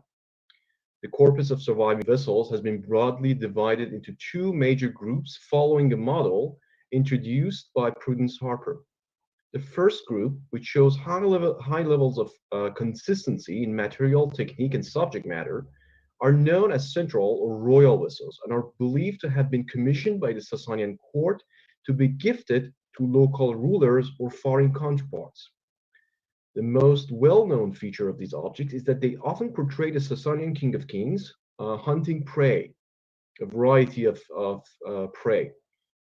The Sharper plate at the National Museum of Asian Art or the Freer and Sackler galleries best exemplifies this type of royal productions. During the latter part of the Sasanian period, specifically from the 5th to the 7th century CE, a second and larger group of objects, variably known as local or non-royal vessels, appeared for the first time in Iran and soon diffused throughout the late antique world. Certain aspects set these vessels apart from the central productions. They are usually smaller, lighter in weight, while their subject matters and techniques of manufacture are significantly more diverse. The emergence of this group of objects coincides with the reforms of the 5th to 6th centuries within the Sasanian Empire, which resulted in the rise of a new class of lesser aristocracy. The Sasanian Empire increasingly became decentralized, and the local ruling families gradually gained more independence. In all likelihood, the diverse corpus of non-royal luxury objects in this period reflects the aspirations of these smaller regional courts. In the 7th century, when the Muslims invaded Iran, many of the local elites of the late Sasanian period, or as they're known in the Islamic literature as dehqans, maintained their positions by coming to terms with the new sovereigns. A few of them, notably in northern Iranian provinces, even became fully independent and resisted the caliphate. Tabaristan was one of those areas, and according to historical sources, during the 8th century, it was ruled by two late Sasanian period families, the Babandids and the Karanbands. Both claimed descent from the Sasanians, and both used the Sasanian period official titles. In the late 8th century, the Babandid ruler Sharvin and the current band ruler, Vendad Ohurmaz, allied and led an extensive anti-Muslim rebellion, which aimed at reconsolidating Zoroastrianism and indigenous rule in the region. Even though the revolt was eventually suppressed by the Abbasid Caliph, Tabaristan remained in the hands of the local dynasty, and Islamization of the northern provinces did not begin until the second half of the 9th century. A civil bull discovered in the 1950s in the modern province of Mazandaran, which is the former Tabaristan in northern Iran, offers an insight into this important and transitional period. According to its short inscription, the bull belonged to Vendad Ohurmaz, the mentioned ruler of the current bands. On the exterior of the bull, at the center, a pheasant with a briband necklace and royal attributions stands inside a roundel. Surrounding the bird are 4 female musicians in 4 separate compartments, each playing a different instrument. The female musicians clearly evoke the female dancers of Sasanian vases and ewers, although here the figures are more stylized than what we usually see in early Sasanian art. The flatness of the design in the early Islamic production has been interpreted by some scholars as a new Muslim orientation in the art of Iran that reflects a different aesthetic attitude. Such contentions appear to have been based on comparison between these objects and the royal vessels of the early Sasanian period. However, examples from the late Sasanian corpus, such as this bowl at the Freer and Sackler galleries, show that the movement towards further stylization in figural art did not initiate during the Islamic period, but it was already set in motion prior to the conquest. Female dancers particularly have presented a challenge for historians of art. Past scholarship, often informed by the conventions established for the Greco-Roman art, has assumed religious significance for Sasanian dancers. However, the presence of Zoroastrian iconography in Sasanian art, especially in portable objects, has rarely been proven with certainty. Regardless of their original meaning, Sasanian dancers appear to have belonged to a visual culture shared among royal and aristocrats across the late antique world. It can be argued that at least by the late Sasanian period, they became associated with a non-ethnic, non-religious Persian royal culture. The continuing appearance of such motifs in the early Islamic world not only attests to the persistence of the late antique tastes, but further confirms that the Sasanian visual culture was not inherently tied to a single political or religious identity. The motif of a single bird on the Mazandaran bowl likewise follows a tradition originated in Sasanian Iran. Animals in Sasanian art have also been variously attributed to either ambiguous religious concepts or divine personages without satisfactory proof. As an alternative to these readings, I suggest that their emergence should be seen in the context of the broader social and cultural movement across the Iranian world that began in the late Sasanian period and continued well into the early Islamic centuries. As the silver industry became decentralized during the 5th and 6th centuries, the subject matters too moved away from the strictly royal imagery. The motifs such as single animals, which gained immense popularity, especially in non-royal objects, may reflect the expression of regional or sectarian sensibilities in the visual culture of this period. The frequent appearance of such motifs in the art of the early Islamic period further supports the fact that the local silver industry was not affected by the fall of the Sasanian Empire. A misconception that has intensified the ancient Islamic divide in the studies of the Iranian world assumes that the rapid Islamic conquest corresponded with an equally sudden and enforced conversion of the non-Muslims to Islam. In this view, as a unified society was formed around a new spiritual mindset, all manners of social and cultural life, including art, changed in response to the new worldview. This approach is specifically problematic in art history, since it reinforces the Hegelian notion, which views art as a vehicle through which the collective spirit of a period or society is expressed. According to this essentialist viewpoint, as the Zoroastrians converted to Islam, a Zoroastrian art of the Sasanian period was replaced by an Islamic art. However, the evidence from this first centuries of the Muslim rule, and even beyond that, proves that this conception is deeply flawed. Although Islamic traditions condemned the use of silver and gold, specifically as drinking vessels, these theological positions, like the unfavorable case against figural imagery, did not leave a real impact on the direction of secular art. During the early Islamic period, silver not only retained its age-old significance as a marker of royal prestige, but also acquired an additional allure associated with a mythologized, glorified antiquity. Silver remained an inseparable component of the elite's drinking parties, or as we know them in Persian literature as the basms. Textual sources testify that the tradition of gifting silver was likewise preserved in the course of the Islamic period. These essential functions of silver in courtly contexts are well preserved by Nizam al-Mulk's report of a 10th century party given in Bukhara by the Samanid ruler Nasr II. Quote, "Let us go to the wine party. Each of us will have 4 cups of wine. We will then give the gold and silver vessels along with the carpets and other gifts to all the army chiefs." End quote. It is also important to note that the theory of rapid conversion has been widely questioned. Recent studies show that the Muslims were in minority in most of the conquered lands, at least until the 10th century. The post-Sasanian Iranian world remained as multicultural as it was during the late Sasanians.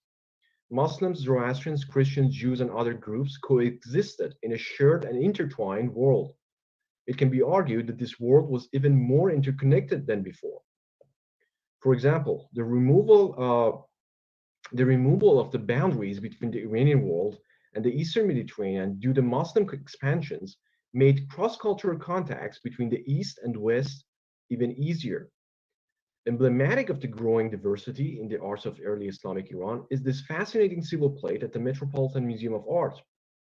Although a post-Sasanian date for the plate is widely accepted, the composite technique, the ambiguous subject matter, and the style which simultaneously draws upon multiple traditions of the time has baffled the scholars. Because of its highly eclectic style, the plate has been variously assigned to different cultures, in each case according to certain formal or iconographic features. For example, while the pose of the writer might suggest a Western influence, the slender bodies find the closest parallels in the arts of Central Asia. The geographical position of Iran between the prevalent cultures of the late antique world created a perfect environment where such influences from the East and the West might easily meet. The production of this vessel during the Islamic era attests to the fact that not only to the persistence, but also the expansion of transcultural trends in the art of post-Sasanian Iran. The Metropolitan plate significantly challenges the separation of the Sasanian from the early Islamic silver in many ways. As a general convention, art historians have tended to attribute objects with simpler techniques, lower level of craftsmanship, and cruder designs to the post-Sasanian period.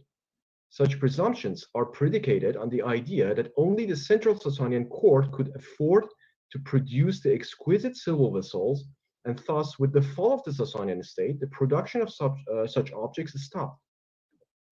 The Metropolitan plate, along with some other post-Sasanian examples, notably this plate, which is known as the Pura Bahman plate, defy this presumption. The skillful execution of these objects, their design and technical features, such as this specific gilding technique and the insertion of separate pieces, strongly point to post-Sasanian Iranian workshops, perhaps one of the same workshops responsible for making the Sasanian objects.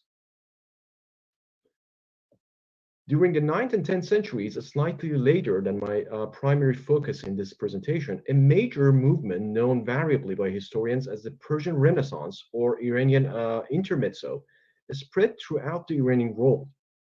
The movement has often been characterized as a revival of the Persian culture with 2 major components: the use of the Persian language as a literary medium and references to the pre-Islamic past, particularly in the political sphere. As local Iranian dynasties who were by this time converted to Islam, gradually gained independence from the caliphate in Baghdad, they started to express more explicitly a willingness to connect with the Sasanian past. While this Persian revival is mostly known through literature, historians of art have also proposed that the movement similarly marked a major revival of Persian art. The notion of a revival implies a prior break, that there was a gap between the fall of the Sasanian Empire in the 7th century and the re-emergence of the Iranian dynasties in the 9th century, or as famously asserted by the Iranian historian Zachary Rubin, 2 centuries of silence. The material evidence from this period, however, depicts an entirely different picture. The conception of revival may explain the rebirth of the native Iranian rule and perhaps the return of royal patronage after a historical gap. But extensive evidence from this period confirms that art never went through a break or a so-called silence. Even though continuity in Persian art after the Muslim conquest has been widely recognized and written about over the past century, the scholarship has primarily discussed the early Islamic evidence as a new separate corpus that was only inspired by or derived from Sasanian prototypes or Sasanian art traditions. Accordingly, the early Islamic patrons and artists looked to the past and sought to revive a lost or forgotten tradition. This view, even though recognizes continuity, still safeguards the traditional fixed categorization of works of art around the ancient Islamic divide. In many cases, however, as I showed in this presentation, the 2 corpora of Sasanian and post-Sasanian objects are so closely connected that it is almost impossible to separate one from the other. I suggest an alternative approach that we use the Sasanian and early Islamic objects as a single consistent corpus within an expanded framework of late antiquity. The perspectives presented in this paper concerning silver vessels can be conveniently extended to other media, such as textiles, glyptic, stucco decorations, or architecture. It has become increasingly clear that the art of the early Islamic period in Iran followed, and in some cases even accelerated, the patterns that were already set in motion during the late Sasanian period. The idea that the collapse of the Sasanian Empire in 651 CE led to a disruption or break in the Iranian world is not supported, at least in the visual and material culture. Silver vessels particularly show that pre-Islamic late antique world, late antique world, characterized by a vibrant cultural and artistic environment, continued to thrive into the early Islamic centuries. Thank you. Great, thank you, Arvind. Again, another fascinating presentation. All right, yes, now we have a few minutes for questions. So there's one currently now from online, who asks, yeah, sorry. I'm sorry, please, I'll go after this if at all. Okay, yeah, that's fine. Yeah, so anyway, the online question asks, what type of silver alloy was used in antiquity? Also, was the newly Islamic community still allowed to use images in their artwork? They kind of elaborate. I ask about the silver because some of these objects have a beautiful hue that I don't normally associate with silver. Sorry, can you repeat the second question? I got the first one. Oh, sorry. The second question asks, also, was the newly Islamic community still allowed to use images in their artwork? Yes, 2 very good questions. So the first question, the alloy. So not all of these vessels, all of these objects that we have are actually being analyzed properly. So we only have knowledge about those that are really being analyzed in museums, mostly in Europe and US. But yes, they show a consistency. So we don't know where the silver is coming from, if that's the question. But they show, specifically the royal objects, they show a consistency in the alloy. So the percentage of the, for example, the gold in the silver alloy or copper, they show some consistency. But the latter corpus of Sasanian art, this more diverse, larger group, they so far we can say that they are not as consistent. That's why one reason that why we separate them. As for the second question, yes, this is actually a misconception about the Islamic art, that in Islamic art we don't have figural imagery, for example. That's not entirely true. So what we have, the change that is happening is that in secular arts, we don't see that much of a change. But for example, if you look at the decorations in the use in mosques of the early Islamic period, or even later Islamic period, those religious buildings, those religious, specifically religious spaces, yes, that could be more accurate to say that. But in the whole, and Islamic art is a very ambiguous term, very extensive, covers an extensive geography and time frame. So in general, no, that's a misconception. But yes, if you look at the specifically religious spaces, that could be more accurate. Yes, now Eli. Hi, that was wonderful. Thank you very much. I enjoyed that a lot. I just wanted to ask, there was a bowl you showed at the beginning from the 8th century. I'm going to mispronounce this terribly, from Mazarandan. I'm not sure. Mazandaran. Mazandaran, thank you. My Persian accent is atrocious. But I just wanted to ask you, is that from the region that was controlled by the local, that was controlled by the caliphate, or was it from the other region you described that was controlled by the non-Islamic dynasties? So yeah, so I wasn't able to, let me just, okay. So I assume you're yeah, the early one with the flattened images that art historians. So this is coming from the this area in green, and these are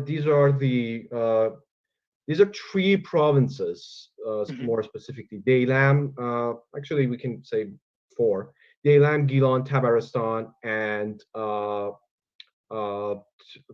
kind of to the east, it's northern Khorasan and Gorgan. So this is coming from this area, and this has been found in this area in modern times. And these local areas are resisting the caliphate at least until the 8th and 9th centuries. And even after that, when they're conquered by the Abbasids, local rule is still preserved. So the families are still there, they're ruling. So, for example, the Bavandi, one of these dynasties, rules until the 14th century, but they are vassal in some form. They're vassal kings. They're not independent as they were before anymore, but they continue to rule these areas. My question is, thank you. My question is, if this was from an area that resisted caliphate rule and continued to be ruled by local dynasties even after the caliphate took it over, why was this bowl held up by art historians to be an example of Islamic influenced art? Yeah, that's one problem. That's one problem I'm trying to kind of tackle here as well, because although many of these vessels are dated to the Islamic period, there is nothing really significantly different. They're not showing anything really different, expressing explicitly anything different. So that's my argument I'm trying to make here. We should see them as one corpus, not like early Islamic, post-Sasanian, and Sasanian. So this historical event, namely the Muslim conquest, didn't really separate these art traditions. Maybe the same workshop continued to operate in the same region and made the same objects. Thank you. This was a really wonderful presentation, and I thank you for it. Thank you for your question.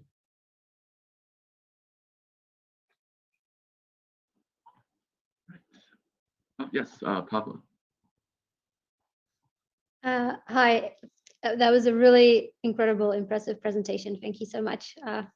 I learned a lot. I have a question that's probably not easy to answer. I'm sorry, but just kind of picking up on the point Eli made and the very clear argument you made in your presentation for not kind of creating these silos of looking at art from a particular perspective that's influenced just by dating. What do you think is a good academic solution to that problem? Because it is quite a reasonable problem, right? Like we do have different time periods. We can look at different kind of bodies of evidence, whether it's art or text. What's a good way of looking at these sorts of sources more holistically, in your opinion? Thank you. Thank you for your very, very wonderful question. So yes, I don't think that although categorization in art history is has been problematic and still poses problems, I don't think that we should like get rid of it, because it still helps us to study these art traditions and works of art. But for this specific period that I'm working on, I prefer a framework that covers both the pre-Islamic late antiquity and post-conquest late antiquity, at least until like maybe 10th, 11th century, because late antiquity in history, historians have recognized this, and they are treating now early Islamic period as late antiquity, as I mean, sitting right in there. So in art history, it has been like slower. This move has been slower. So although we are discussing these objects sometimes in the framework of late antiquity, but they are still being divided between because the conquest, this event is so big, and it imposes such a big and strong divide. We are still trying to somehow find a way to kind of get over it and try to make a broader chronological framework that can include all of these objects in the same corpus. I hope that I answered your question. It was a great question. Thank you. Thank you.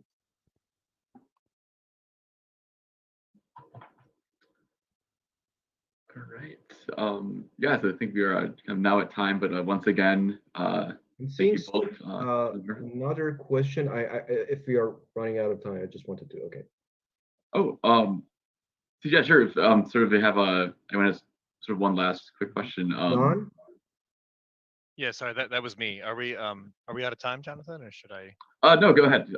Yeah, I think we perhaps time for one more. Sure. I just had one, and maybe I missed this. So this might just be a clarification. First of all, thank you. This was a really incredible talk, and I really enjoyed hearing it and seeing these beautiful objects.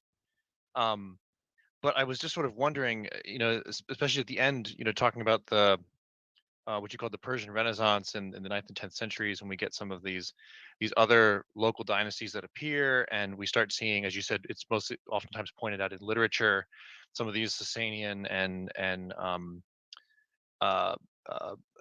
Zoroastrian themes coming back into Persian cultural materials. Does this tradition of keeping this type of silver, the manufacture of these kinds of silver objects, does that continue until then, unbroken, do you think? Yes, that's what I really think. And it's not only so, if we limit this only to silver, it's not really going to show the whole picture. If we add other material evidence to this picture, other media to this picture, like ceramics, like glass, like textile specifically, we will see that in most of these mediums, we are seeing this continuity. Although I would still say that this Persian Renaissance made a difference in terms of bringing back that that royal patronage. That may be really important here, but other than that, I don't see that these traditions are experiencing. If you see it, there is no like a discernible, evident break or gap in these traditions. So this sort of 200-year period of the silent period, you say, is that these things are still existing, but once they regain royal patronage under these local dynasts, then that's when they pop back up onto our radar as historians. Thank you. That's really great. Exactly. Thank you. Right. Yeah, very good. They now move into sort of our brief intermission period for sort of our last presenter. But again, thank you both for wonderful presentations, and also the wonderful questions.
Good afternoon. Thank you very much for joining us again here at the Graduate Symposium for the Ancient Near East. My name is Zachary Rubin, student at Brown University, and we have one more session, one more speaker here with us. We're going to introduce to you Eric Opperly. Eric Opperly is a second-year PhD student at Harvard in Assyriology.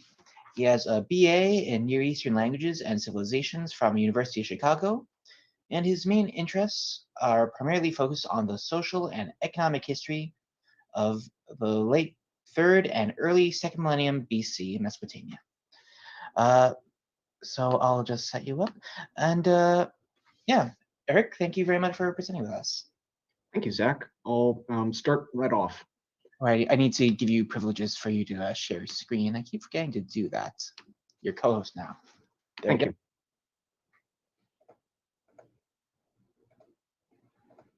All right, can everyone see my screen? Oh, yes, indeed. Let me just move the Zoom bar. There we are. Right.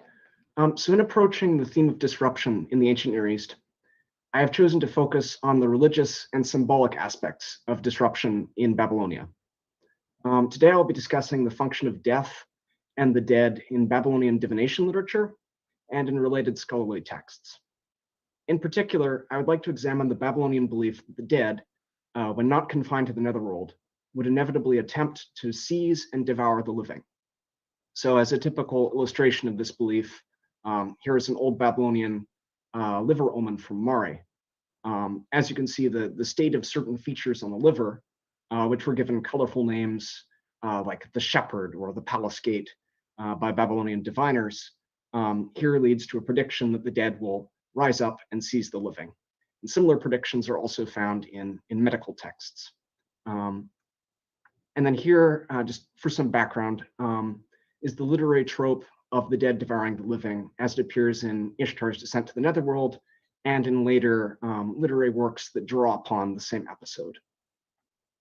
So in order to explain and understand why the dead seek to eat the living, I'll be looking at two related issues that explain how the dead fit into the scholarly Babylonian conceptual organization of the world.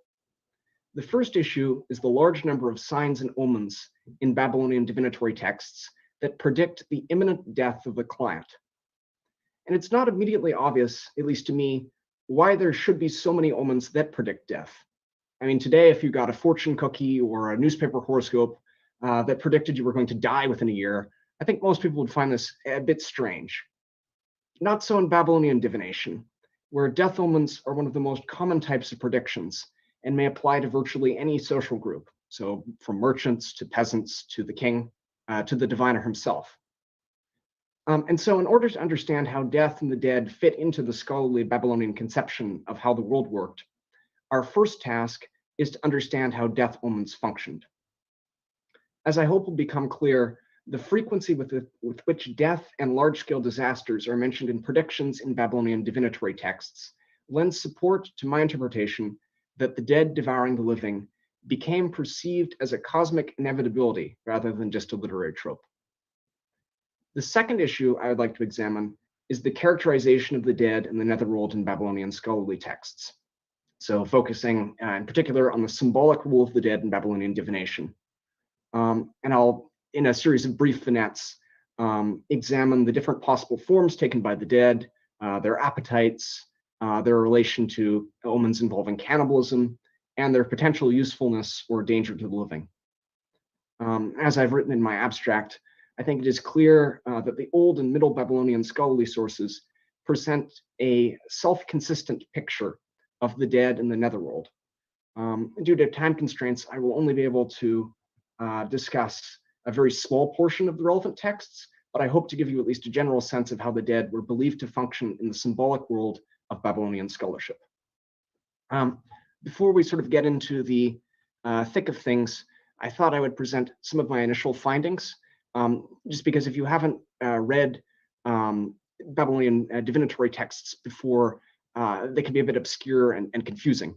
So I thought I would sort of start off with some of my conclusions before presenting my method and then walking us through the texts. So what I've been able to find so far is the first point I've already made, essentially that omens involving the death of the client are extremely common in both Old and Middle Babylonian divinatory texts. And I would say that the reason for this, this is perhaps a bit obvious, but I think it bears saying, is that this is a pre-industrial society. Death is all around you. From childhood, like working in the fields or even in a city, you're seeing dead animals every day, and you're used to death. It's just a part of everyday life. And so I think that one of the reasons why death omens are so popular in Babylonian divination is because it's a reflection of the lived life experience of the consumers, of the clients. The other reason that you can have so many omens that involve death is because it's not actually an unlikely possibility in a society where the mortality rate is so high.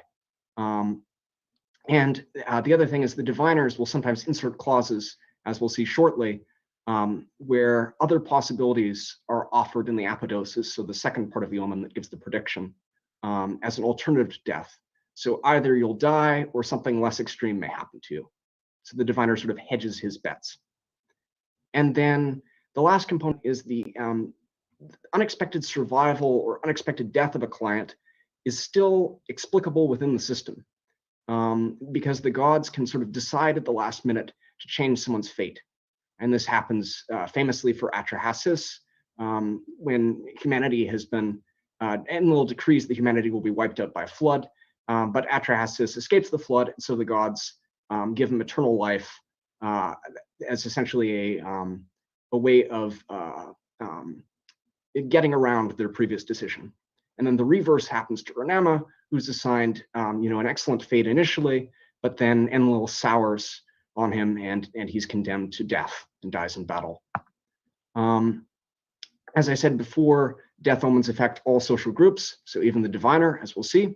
And predictions of death arguably have their roots in liver omen divination, so extispicy, and in these historical liver models, which are essentially historical reports of what the state of the liver was like at a specific historical event. So for example, a siege or the death of a king. And some of these, the content of these liver omens can be related to other liver omens that then predict death in a similar manner. So a king dies in some way, and then that's used to sort of generate new liver omens involving death. And then predictions of mass death, I think, are also extremely common in Old Babylonian liver divination, which is also sort of not inherently what you would expect. Cannibalism, likewise, as we'll see, is extremely common in predictions of mass death, and it all sort of sets the stage for a world in which you can have predictions of the dead rising up and devouring the living. The sort of themes that are circulating among Babylonian scholars essentially support this kind of worldview. The other important component of this is the character of the dead themselves. And unlike, for example, in Egypt, they're universally hostile in omens. They're always negative omens outside of dreams where things work differently. Dream omens in Mesopotamia have sort of a reverse logic, where something that would be terrible or taboo in real life, when it occurs in a dream, it may have positive or other connotations. So for the dead, that's a complicating factor. But outside of this dream omen corpus, they're consistently negative omens. And then I would also just like to point out, before we begin, that death is itself fundamental to the symbolic framework of Babylonian divination. So for example, in extispicy, it's the sacrifice of a pure white lamb that allows you to communicate with the gods. Furthermore, the netherworld itself is the root of all information about the future in Mesopotamia, at least in Babylonia, because the netherworld is the source of future information. The future is born in the netherworld like the sun, Shamash or Utu, who embodies the future day, and then is brought out by these divination rituals. And the evidence for this would be the Old Babylonian diviners' prayers, and then later material that covers the same evidence, like Enmedaranki, king of Sippar, which I'll discuss briefly. I would also point out that Babylonian divinatory texts, so what I'll mostly be discussing today, and literary texts exist within a shared scholarly milieu. So these are all essentially produced by the same community of experts. And this lends support, I've sort of taken as a whole, the prevalence of predictions of death, mass death, cannibalism, and then hostile ghosts seizing the living, sort of supports the idea that the trope of the dead rising up and destroying the living is connected to the role of the dead in omens, and they're essentially consistent across these traditions. In terms of my methodology and sources, I've limited my sources in the scope of the study to the Old Babylonian and Middle Babylonian scholarly corpora.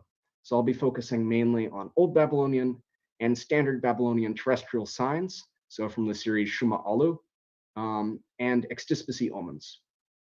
I've also included certain other omen texts and later examples that demonstratively draw upon earlier traditions. So for example, I will be covering Enmedaranki, king of Sippar, which itself is rooted in these older Old Babylonian prayers for successful divination and paraphrases bits of them. Obviously, we won't have enough time to discuss all these literary sources and divinatory sources, but they're all sort of the components that I've been looking at in my analysis. And I think the texts in question are fun. They involve a wide range of divinatory techniques, so extispicy, oil divination, necromancy, and they're also focused on interesting themes like death, sex, cannibalism, and necromancy. And in addition to these divinatory texts, I'll also make reference to some of the great Standard Babylonian series. So in addition to Shuma Alu, also Zakiku, the Dream Omen series, the Diagnostic Handbook, and the Anti-Witchcraft series. Also, a brief note on formatting. So the red slides in this presentation summarize sort of my main points. And then after each of the red slides, I've included several white slides, which give large examples of texts. And on those white slides, I have highlighted in yellow certain particularly important portions of text. And then if there are questions at the end, we can sort of come back to those slides with texts and then discuss those sections more fully.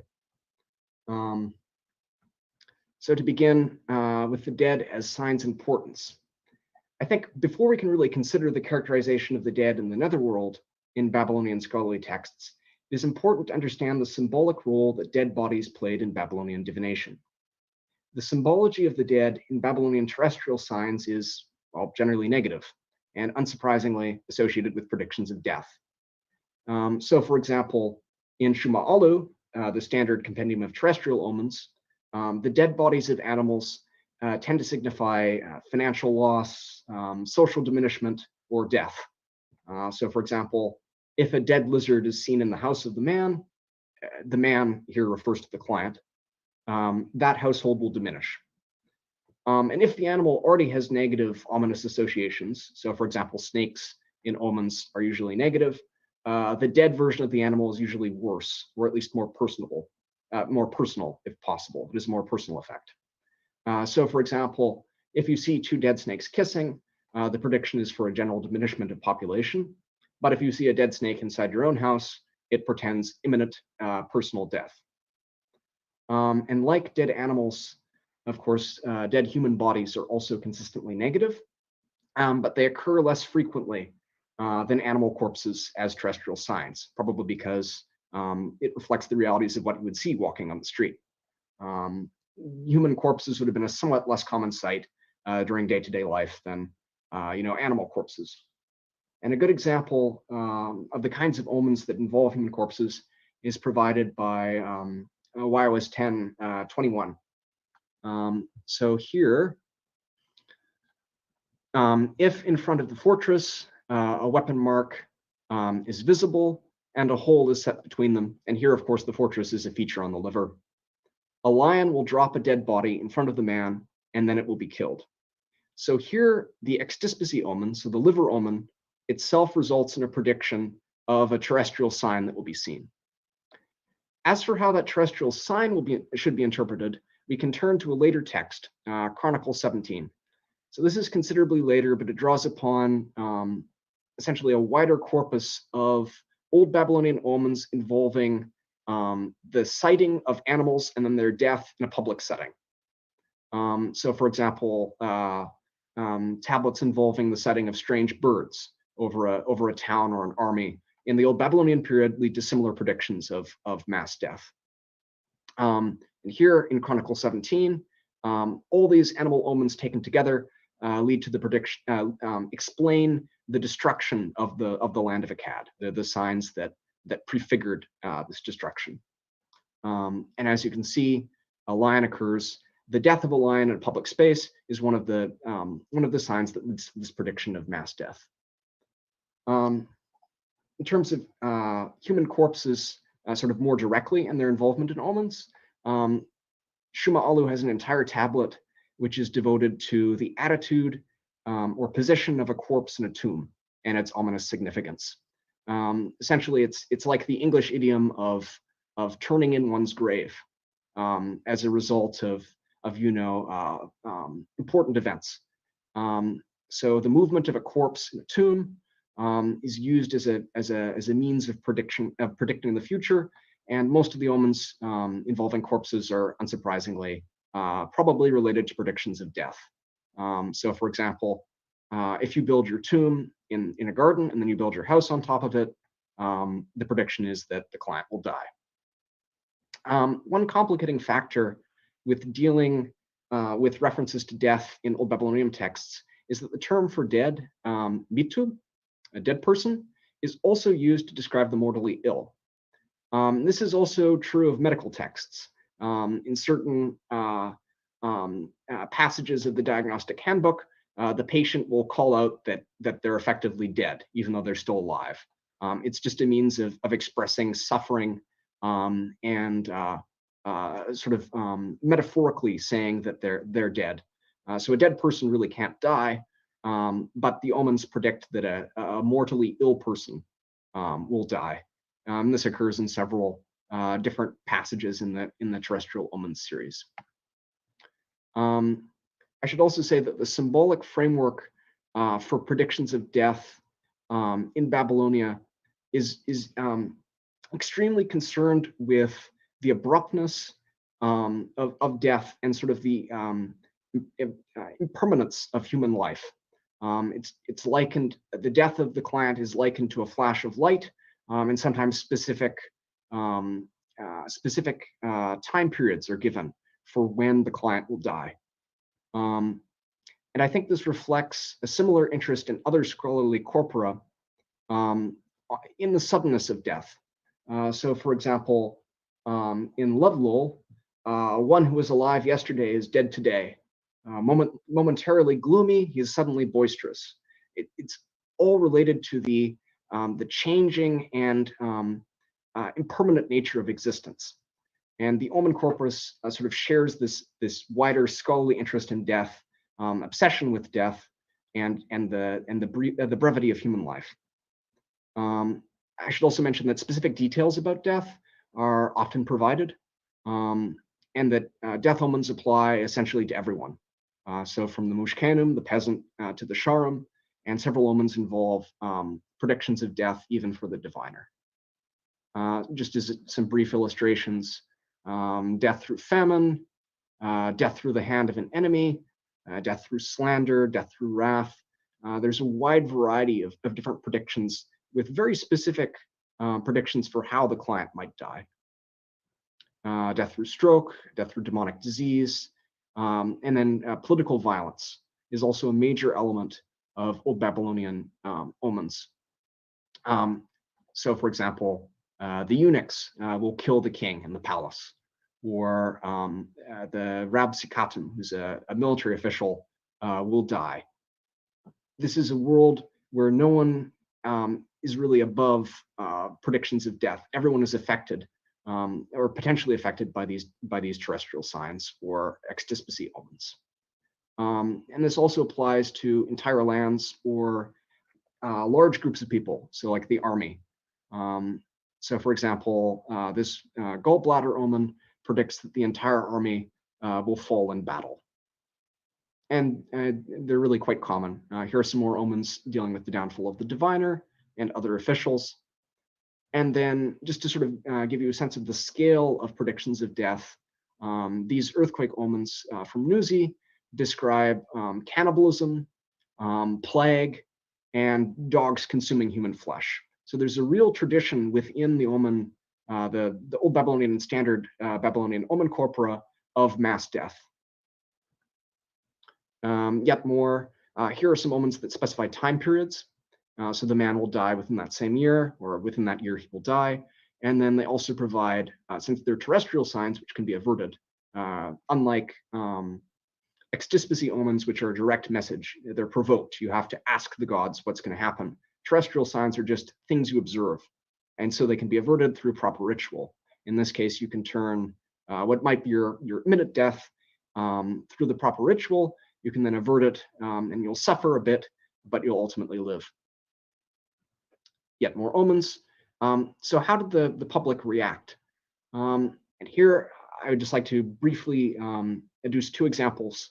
One from Old Babylonian Mari, which is from an official writing to Zimri Lim and complaining essentially that he's had a prediction about his illness, and if the prediction is grave, if he's going to die, then he'll have to leave the king's service because he really expects to die. And then at Neo-Assyrian Assur, although much later, the same sort of logic is applied. Here, a priest of Assur and an astronomer is writing to the king, and he cites the astronomical series, so astronomical omens, as the reason why, or at least the prediction for the recent death of a local official. Broadly, as I mentioned earlier, I would link the tradition of death omens to these historical livers, which are essentially models of livers or other body parts related to significant historical events. So they purport to describe extispicies that were conducted at the time of different historical or legendary figures.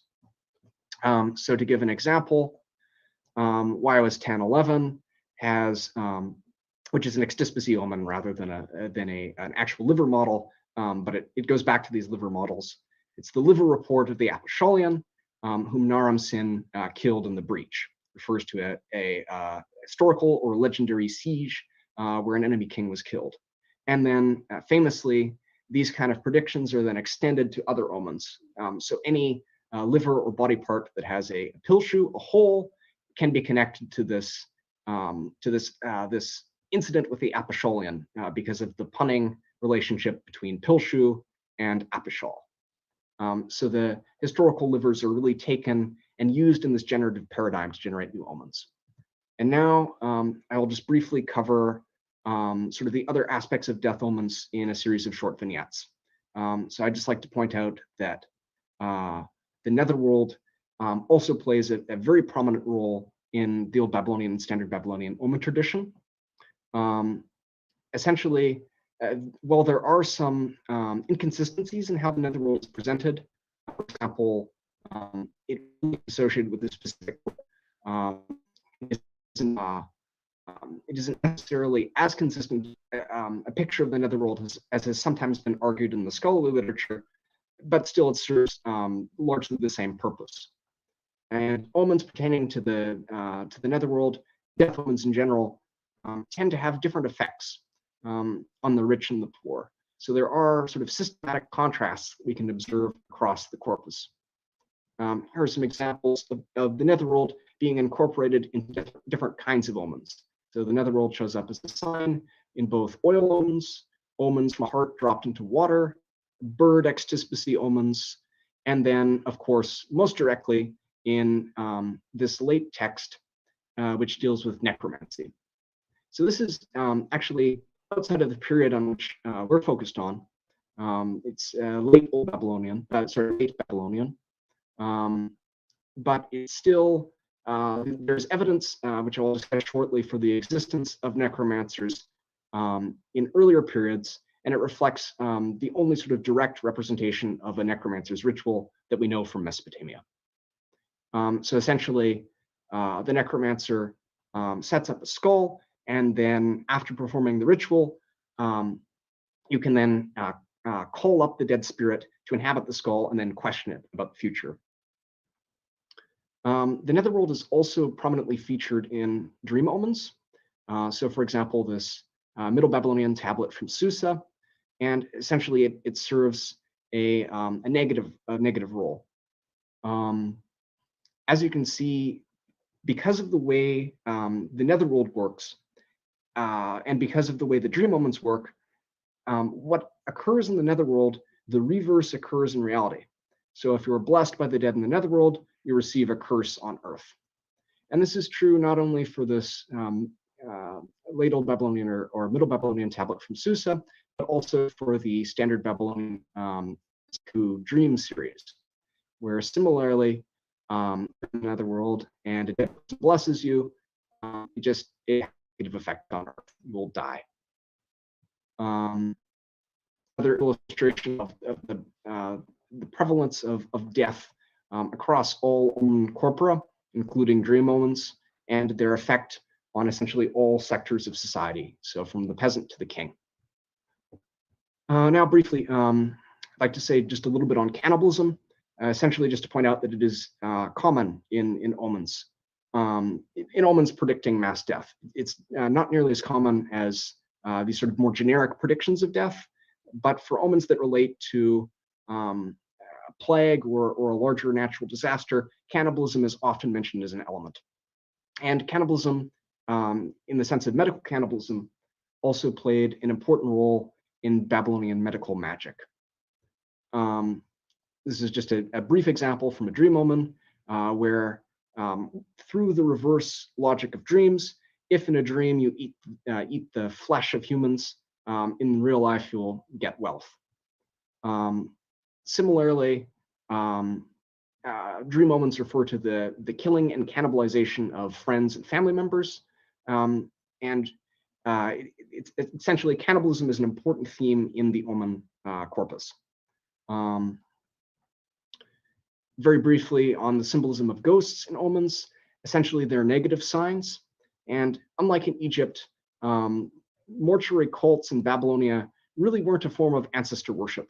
The worship of ancestors in Babylonia was really more about appeasement rather than the expectation of benefits. And in omens, this is really reflected in the negative role the consistently negative role that ghosts play, and their involvement with death. Essentially, all omens involving ghosts relate to the death of the client or a member of their household, or at least a general diminishment of the household. We can come back to these if there are questions. But essentially, they're like this. If in the house of the client, a dead person, like a living person, keeps screaming, dispersal of the household or death. Let's see. More illustrations of the rule of the dead in omens. The other thing I should point out is that the relationship of the ghost to the client is often included as a feature of the omen, with potentially different effects. So in general, the closer one's relationship to the dead person, the more severe the prediction. Very briefly on necromancy, we've already looked at the necromancer's ritual.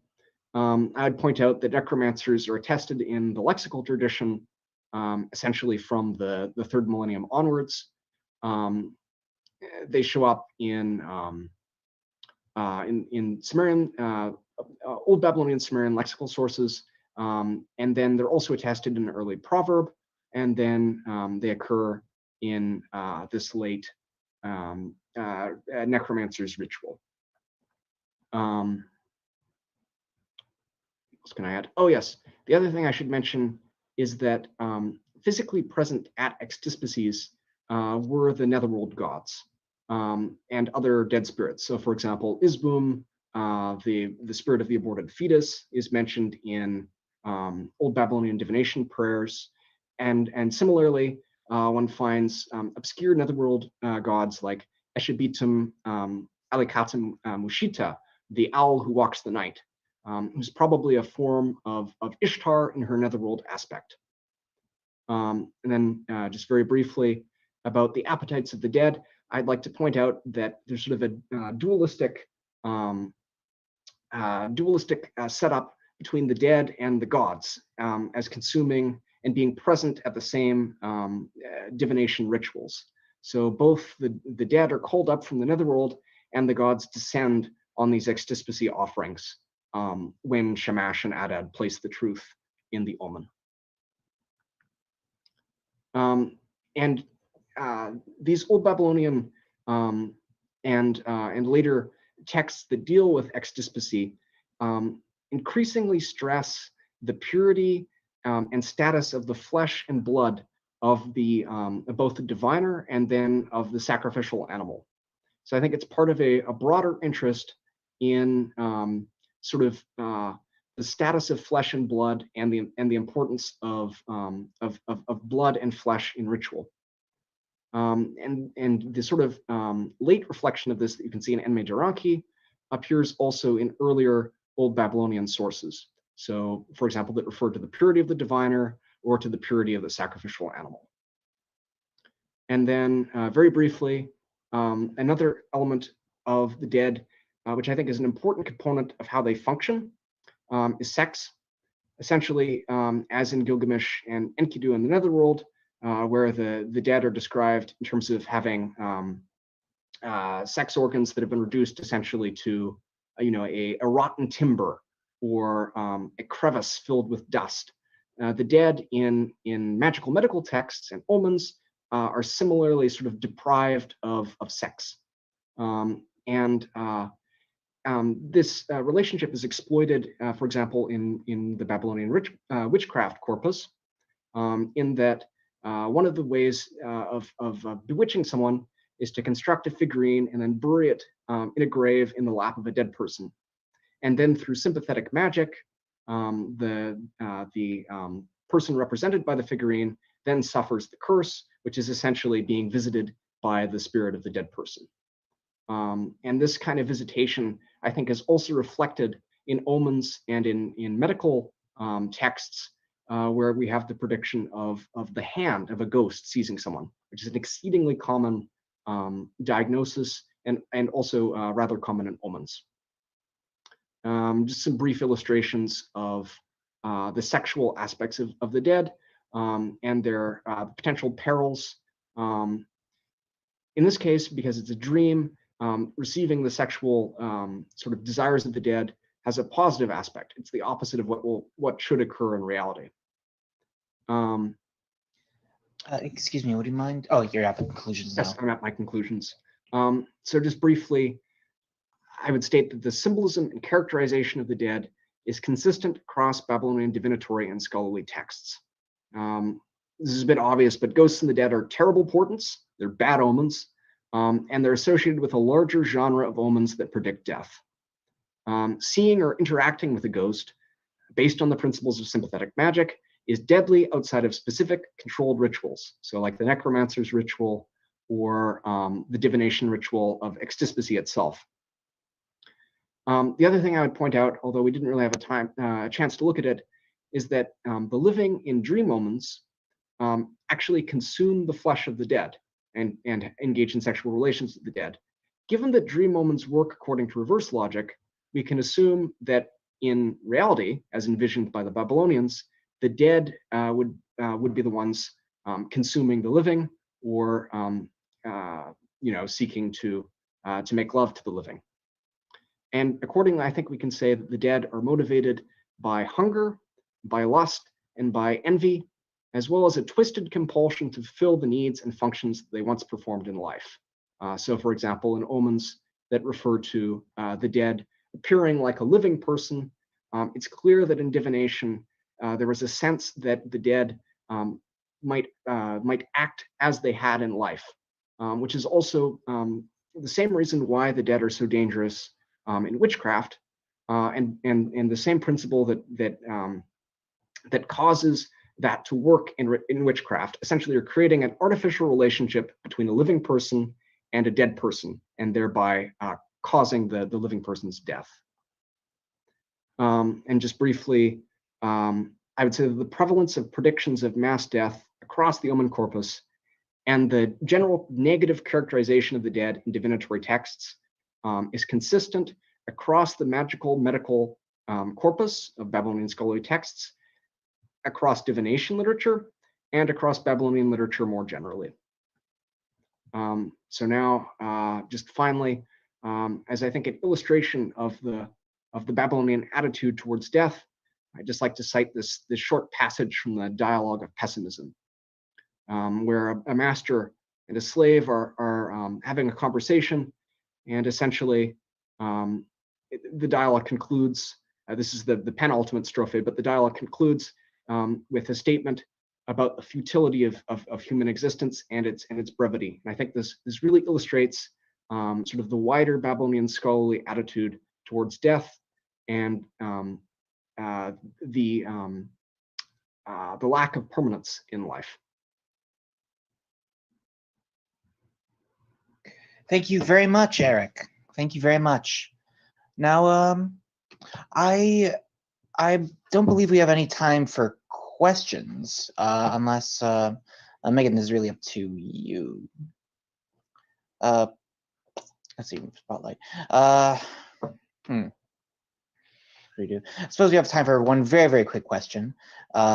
We have, in fact, a question from the chat on YouTube. Did warring countries or city-states use psychological warfare to intimidate enemies?